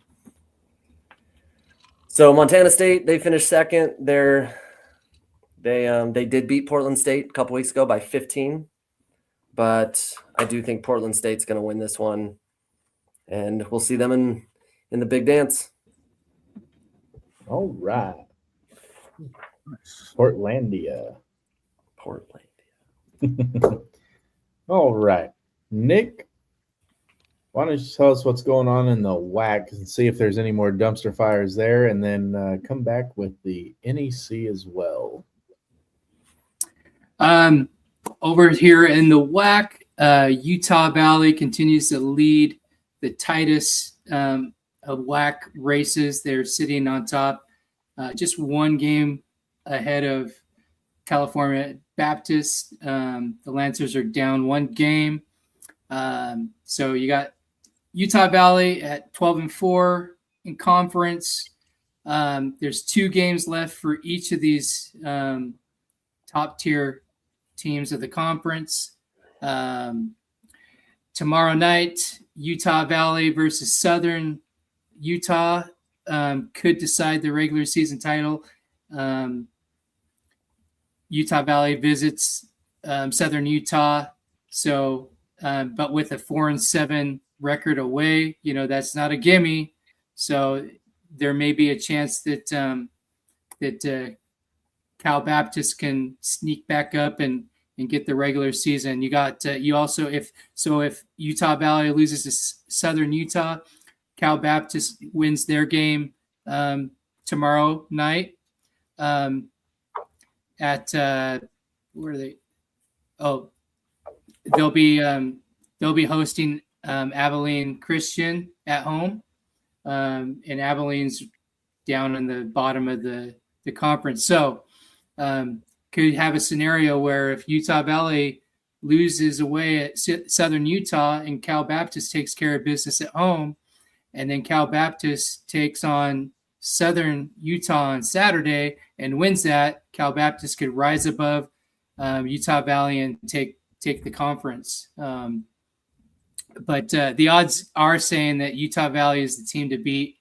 They have they're 120 or minus 125 to win the championship. But any given Thursday or Saturday, and this thing could be contested. I can't remember who I picked preseason on this one. Was it Cal? Yeah. Okay, so the way that I'm going to go for, I still want that dumpster fire, right? So I'm gonna be rooting for Cal Baptist to sneak out of this with the regular season championship, but I do think I want Utah Valley to take the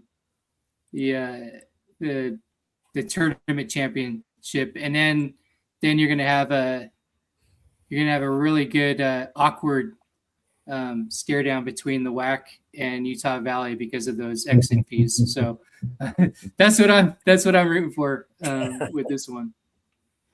All right. What do you got in the NEC? Yep. So in the Northeast Conference, the Long Island Sharks took care of business and they punched their strap for the regular season. At one moment here, let me scroll up to the where they're at right now. So they're 15-3 in conference this season, 22-10 overall. Pretty dang good.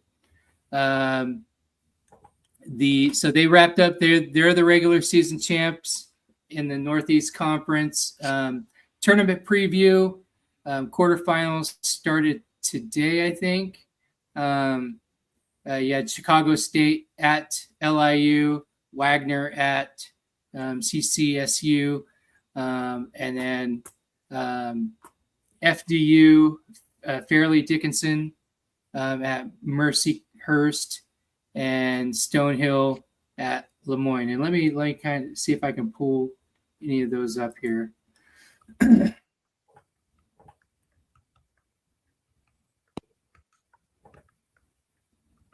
Let's see here where we got. Well, I can give you LIU took care of Chicago State, and I'm just going to kind of keep it at that. And I'm going to just tell you, I think that Long Island's going to take the Northeast Conference in their conference tournament. The Sharks. The Sharks. They've been good to me. All right, Josh, tell us about the OVC and why you're going to stick with UT Martin, or not. I am not. I will make a change, and I get to do that because I'm sure Yates has a disclaimer for me to make a change. So I am going to allow it. Thank you. Appreciate that, Yates. Yeah, I'm going to switch to Tennessee State on this one for the conference tournament. They are coached by a gentleman named Nolan Smith. You may remember him from his Duke years where he was an all-conference player, one of the great point guards they've ever had. He got to coach under Coach K for 5 years and spent a little time here and there throughout the United States in coaching and playing career, but he has since landed in Tennessee State and turned that program around. First regular season title since 95.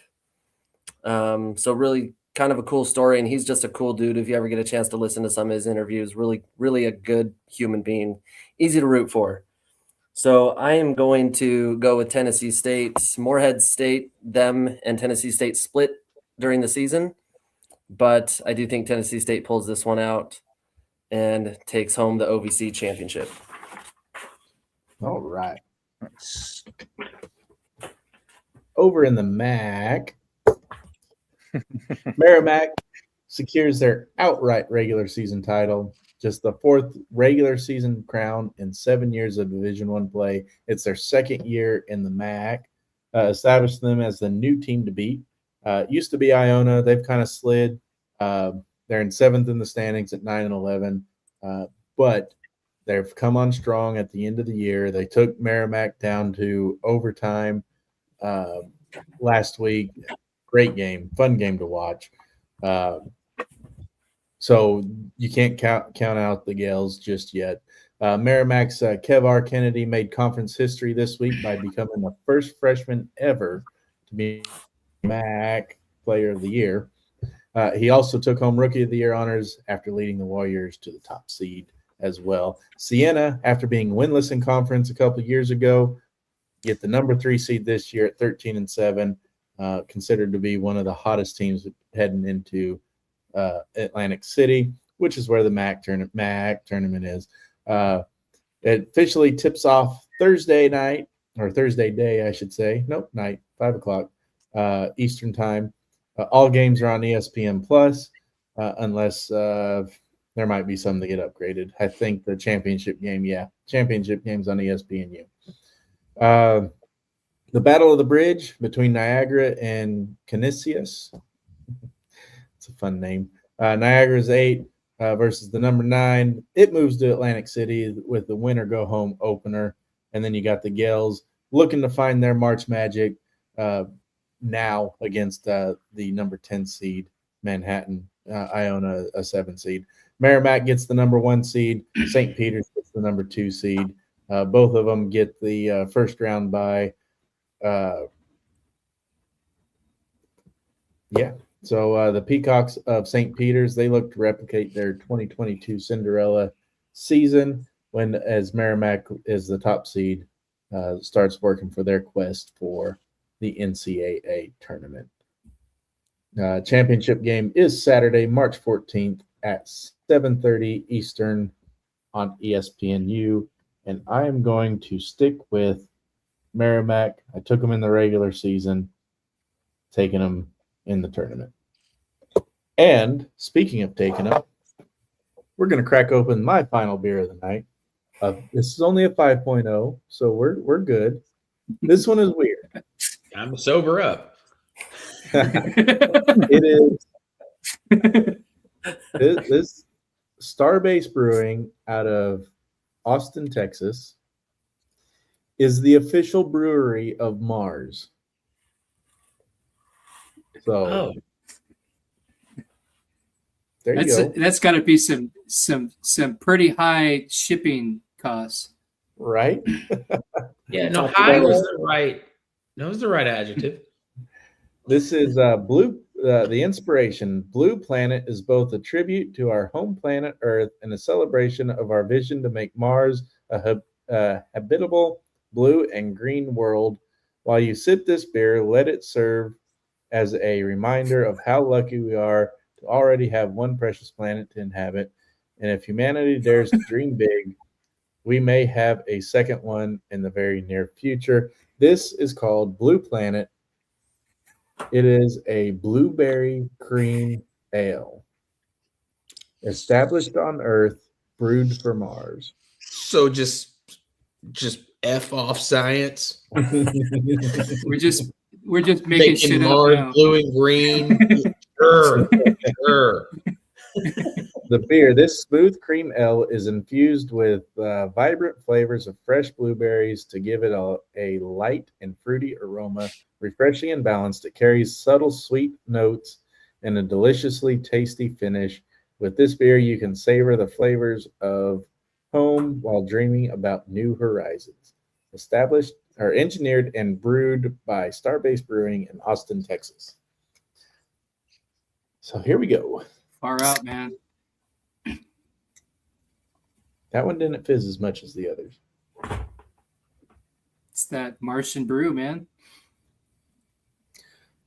So that's good. Anyway, I don't like the way that smelled. Rudy? Oh, but it tastes so much better than it smells. Oh, that's good. Starbase Brewing, Austin, Texas, Blue Planet. Oh, that's not bad at all. Or the 10 point has messed with my taste buds. I don't know. Anyway. Hold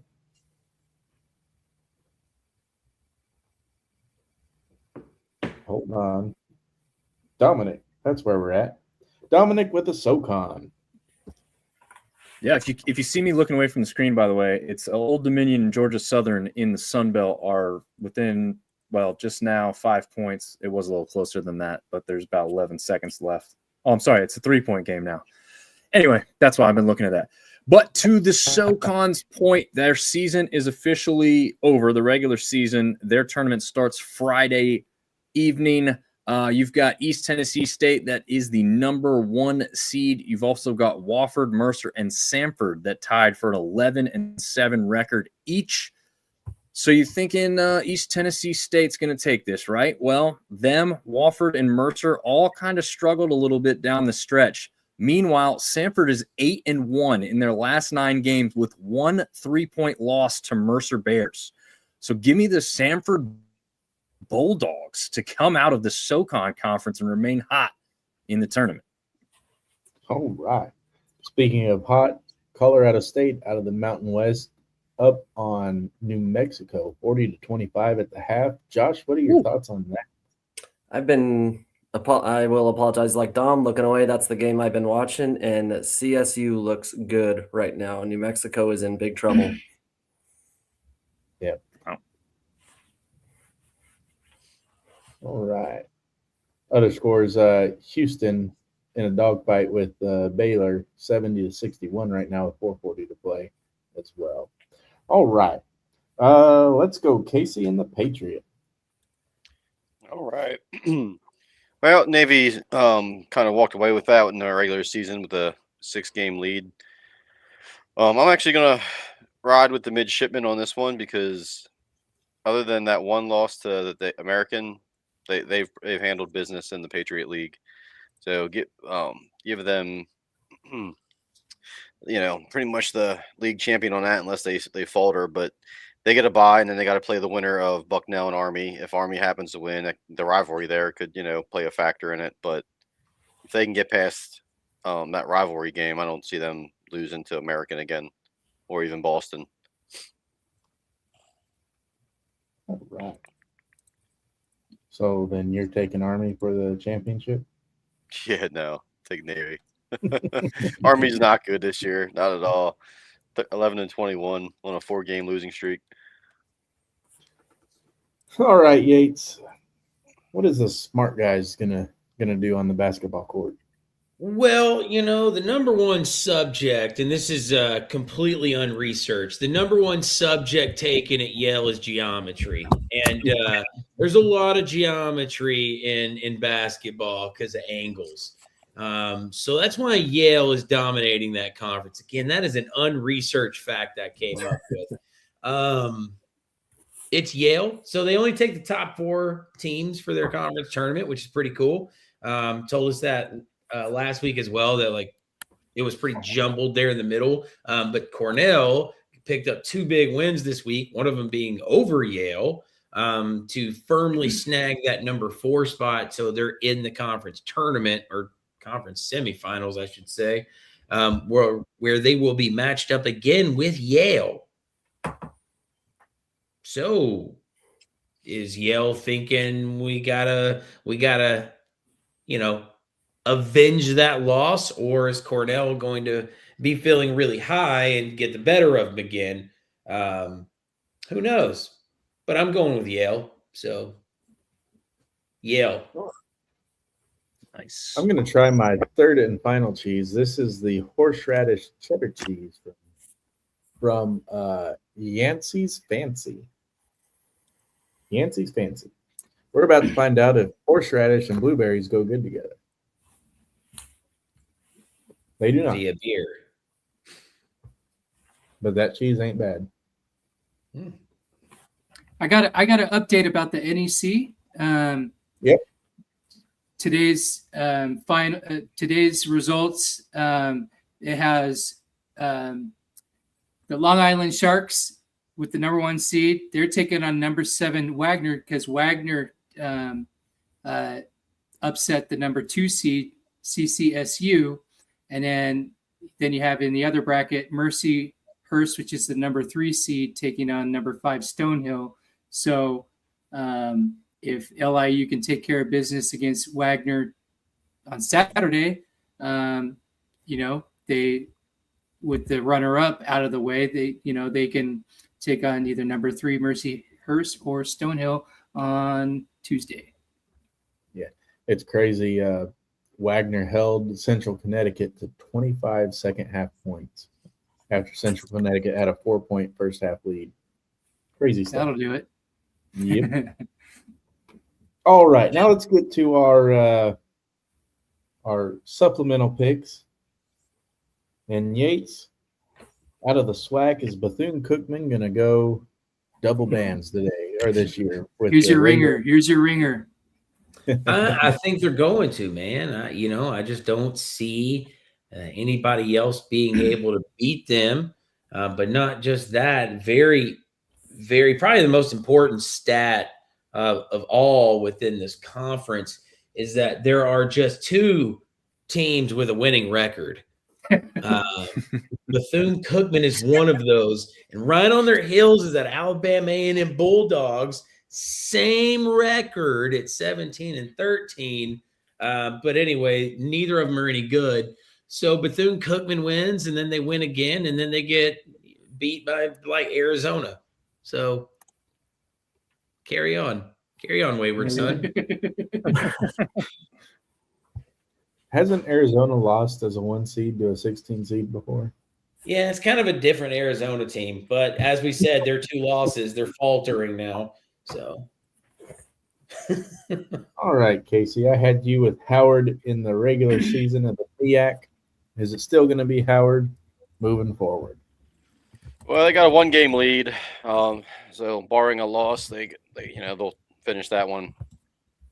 I'm still gonna have to ride with the Bison. They're the only team in the conference that has a snowball's chance to do anything, even though the conference is just probably one of the worst last decade. They're not good. But yeah, I'm gonna ride with the Howard Bison on that one, just because they finished the regular season here with Norfolk State, who's middle of the pack there, but they've only lost to I believe it's Yale recently, which was 87-81. Other than that, it goes back to about the middle of the season for the last loss to Morgan State by 1. All right. Houston beginning to pull away from Baylor, 74-61 with 2:25 to play. I kind of expected that. Houston's really good late game. Dominic, the AEC. Yes. They have also completed their regular season. So their tournament starts Saturday, March 7th. So this Saturday, their tournament setup's a little different. Even their number 1 seed plays on the first day of their tournament. And then they reseed depending on who makes it out. So the lowest remaining seed would play the highest remaining seed, and so on. So this conference tournament is legit. It's short. You have to play well every game to be at the top. So because of that, the same 2 usual suspects will be expected to take this tournament championship, either UMBC or Vermont. Those 2 teams both on winning streaks. UMBC on a 9-game streak, Vermont on 3. They did split the regular season games between the 2. The closest team to them in the standings, and why I believe everybody else will kind of be out of this thing, is NJIT, New Jersey Institute of Technology. They are on a 4-game, so not hot going in. All the other teams hovering around that 500 mark or worse. I believe UMBC and Vermont will likely meet in the championship for this one. I'm going to stick with UMBC. I almost want to take Vermont just because they've been there, done that, but so is UMBC. It's kind of a coin toss. I'll stick with the recent team to come out of this conference a little bit more consistently. I'm going to take the 3rd team. I'm going NJIT. Give me the Injits. The Injits. That's insane, but I like it. Old strategy, Cott. Let's see if it plays off for him. There you go.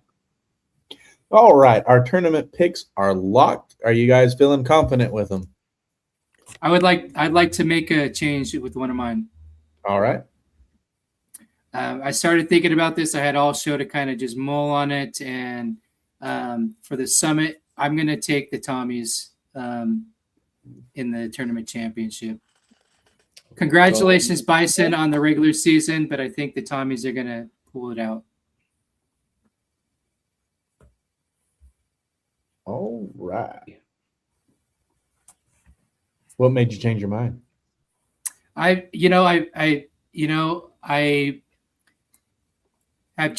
was just thinking about all season long. They've been, pretty much in the Torvik, they've been favored to have the best chance to get to the tournament. Plus, they've been in the tournament, so I'm switching into that recency bias as we get to the end of this season. And also what was weighing on my mind is they have a 2-game winning streak. And I just feel like, it's right for them to take this and deny the Bison of that double strap. All right. Anybody else want to change? Sam, I would like to make a change. I would like to take the West Coast Conference and give you the Mountain West Conference. Negative. Let's put it up to a vote, guys. When the Broncos make their run, baby, you're going to be so mad. Probably.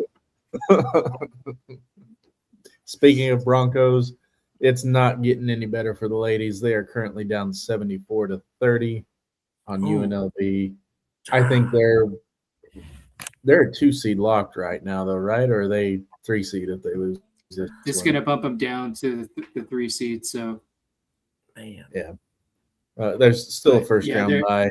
They're probably not really worried about it. They're getting the belt right now, but they've got their freshmen in right now. They've kind of conceded, I believe. So yeah, they're gonna stick around in Vegas because that's where the tournament is. So they'll have some days to get ready for it. Probably went first round, halfway through the second round. If they're in it, keep the guys in, keep the ladies in to try and push for the win, but rest your starters while you can. You're still going to get that first round bye. So. Yep. Anybody else want to make a tournament championship change before we lock them? Nope. I was told on multiple choice tests not to make a change to my first answer, so I'm sticking with it. C. Lock it in. All right. Which is why I went with Central Arkansas. Go Bears. All right. Well, Yates, in the spirit of not making you go last anymore. I'm loving it. I'm not used to this. Wait a minute. We got TJ O'Sullivan, D, all of the above. All right. Yep. E. And Duke says Ms. I'm thinking Mizzou, maybe. Duke, if you want to. It was either that or the Miz, 2-time WWE Grand Slam champion. Yeah, there you go. Speaking of WWE, when is Dean Fleming coming on the show? We'll see. That guy, he's not nice. Tells people to watch their face, then he kicks them. It's rude. Yeah. Oh, he meant Mizzou. Yeah. Whoops. All right. I do have a email out to the 3-4 decision guys. I'm going to try and get them on for some Final Four action whenever we hit Final Four season. So keep a lookout for that. But Yates, also, as I was saying, in the spirit of not making you go last, why don't you give us your shout-outs one last time? All right, shout-outs one more time. RAR Brewing Company out here in Fort Worth with this Iron Thistle, this 7-point Scottish ale. I know we read a can earlier, so let me read my can. They got a pretty cool message.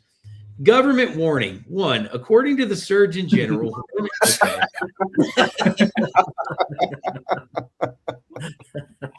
All right, that's it. That's it.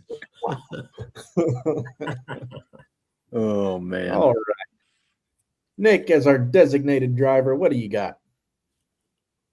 Oh, I don't know. The way that the world's going, I just think that, people need to kind of simmer down, and kindness is always the answer. So just be good to one another. I think Lou Holtz would probably say the same thing. Just be a caring person.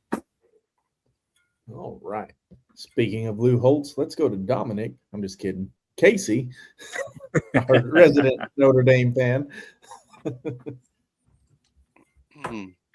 Just drinking some Play Like a Champion bourbon here that is inspired by Lou Holtz's 3 Pillars charity. And RIP to a legend, man. All right. And speaking of legends, legendary statistician on this show, Mr. Josh Fife, what do you got? I will shout out 2 things. The Huckleberry Hef from Carroll College. Excellent stuff. And in light of the conversation earlier about women's basketball, shout out Olivia Miles at TCU. 5 triple-doubles this year. Sort of has changed some of the women's game as far as it goes. She actually had 3 in a row at one point this season. So Olivia Miles, TCU, really fun player to watch.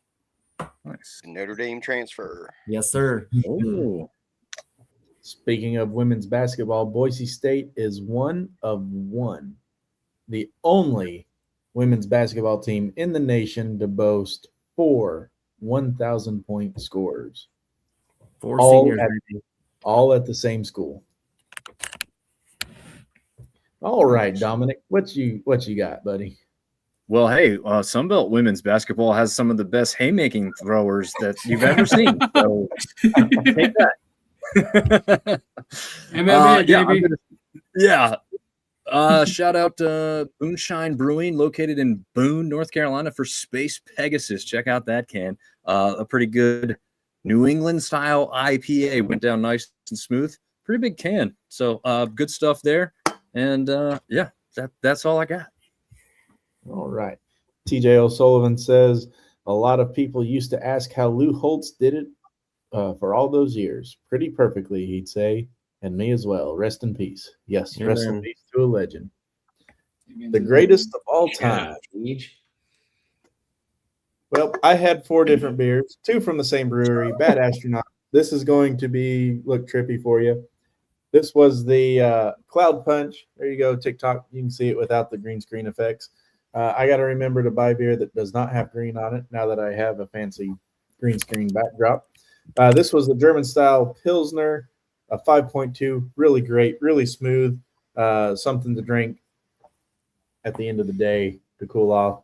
This another one that has green on it, also from Bad Astronaut here in Houston, Texas. This one is a Phase Fighter. I would read all the pew-pews and stuff on the back again, but I'm not going to. 6.2% alcohol, also smooth. It's an India Pale Ale. It was really good. Bad Astronaut, I will be trying more of their beers. The one that really got to me tonight and the one that I chugged because I couldn't sip it. It pairs well with steak fingers and poutine and small town vibes. It also has a great story on it. I'm going to read this one more time because it's really great. Government warning 1. According to the Surgeon General, women should not. Yeah. I kid. Nice. This is Johnny's from favorite. 903 from 903 Brewers in Sherman, Texas. This one was the Turn Down for What. There you go there. TikTok, there you go there. This one was interesting to say That the was least. Sam's favorite. Yeah, it was it was a peanut butter candy and ice cream inspired stout, a stout aged on peanut butter, chocolate, and milk sugar. It was weird. It kind of had that bitter dark chocolate back flavor to it with that peanut butter first punch. This was the one that I chugged because, I don't know, maybe it wasn't cold enough. I don't know. I might get it one more time to try it. I might make Pop chug it, even though his emphatic no said otherwise. And then finally, at the end of the night, I did crack open this Star Base Brewing Company out of Austin, Texas. Their Blue Planet. This is a blueberry cream ale. It's smooth. It's a different taste. If you like different tasting beer, that's the one you want to go for. So, didn't mean to do that, but all right. Does anyone have anything else they want to wrap the show up with? I have one more thing. Yep. Seeing your reaction to that, the blueberry one, it made me want to run out and go get some bubble gum and eat some walnuts at the same time. I also tried some cheeses throughout the night. The Sweetgrass Dairy, Thomasville Tommy, fresh cut cheese. It was pretty good, nice and smooth. From HEB, that's where I got it from. If you're in Texas, you know all about HEB, unless you're Northeast Texas, in which case you're being deprived by Brookshires, and you should revolt. Then at Pop's request, I went with the Mitica Drunken Goat Cheese, really smooth. There also got it from HEB. Good stuff there. And then finished the night off with the Yancey's Fancy Horseradish Cheddar Cheese. Does not pair well with blueberries, but it is a nice smooth cheese with a nice little horseradish kick to it. All right. I'm done shouting out. All right.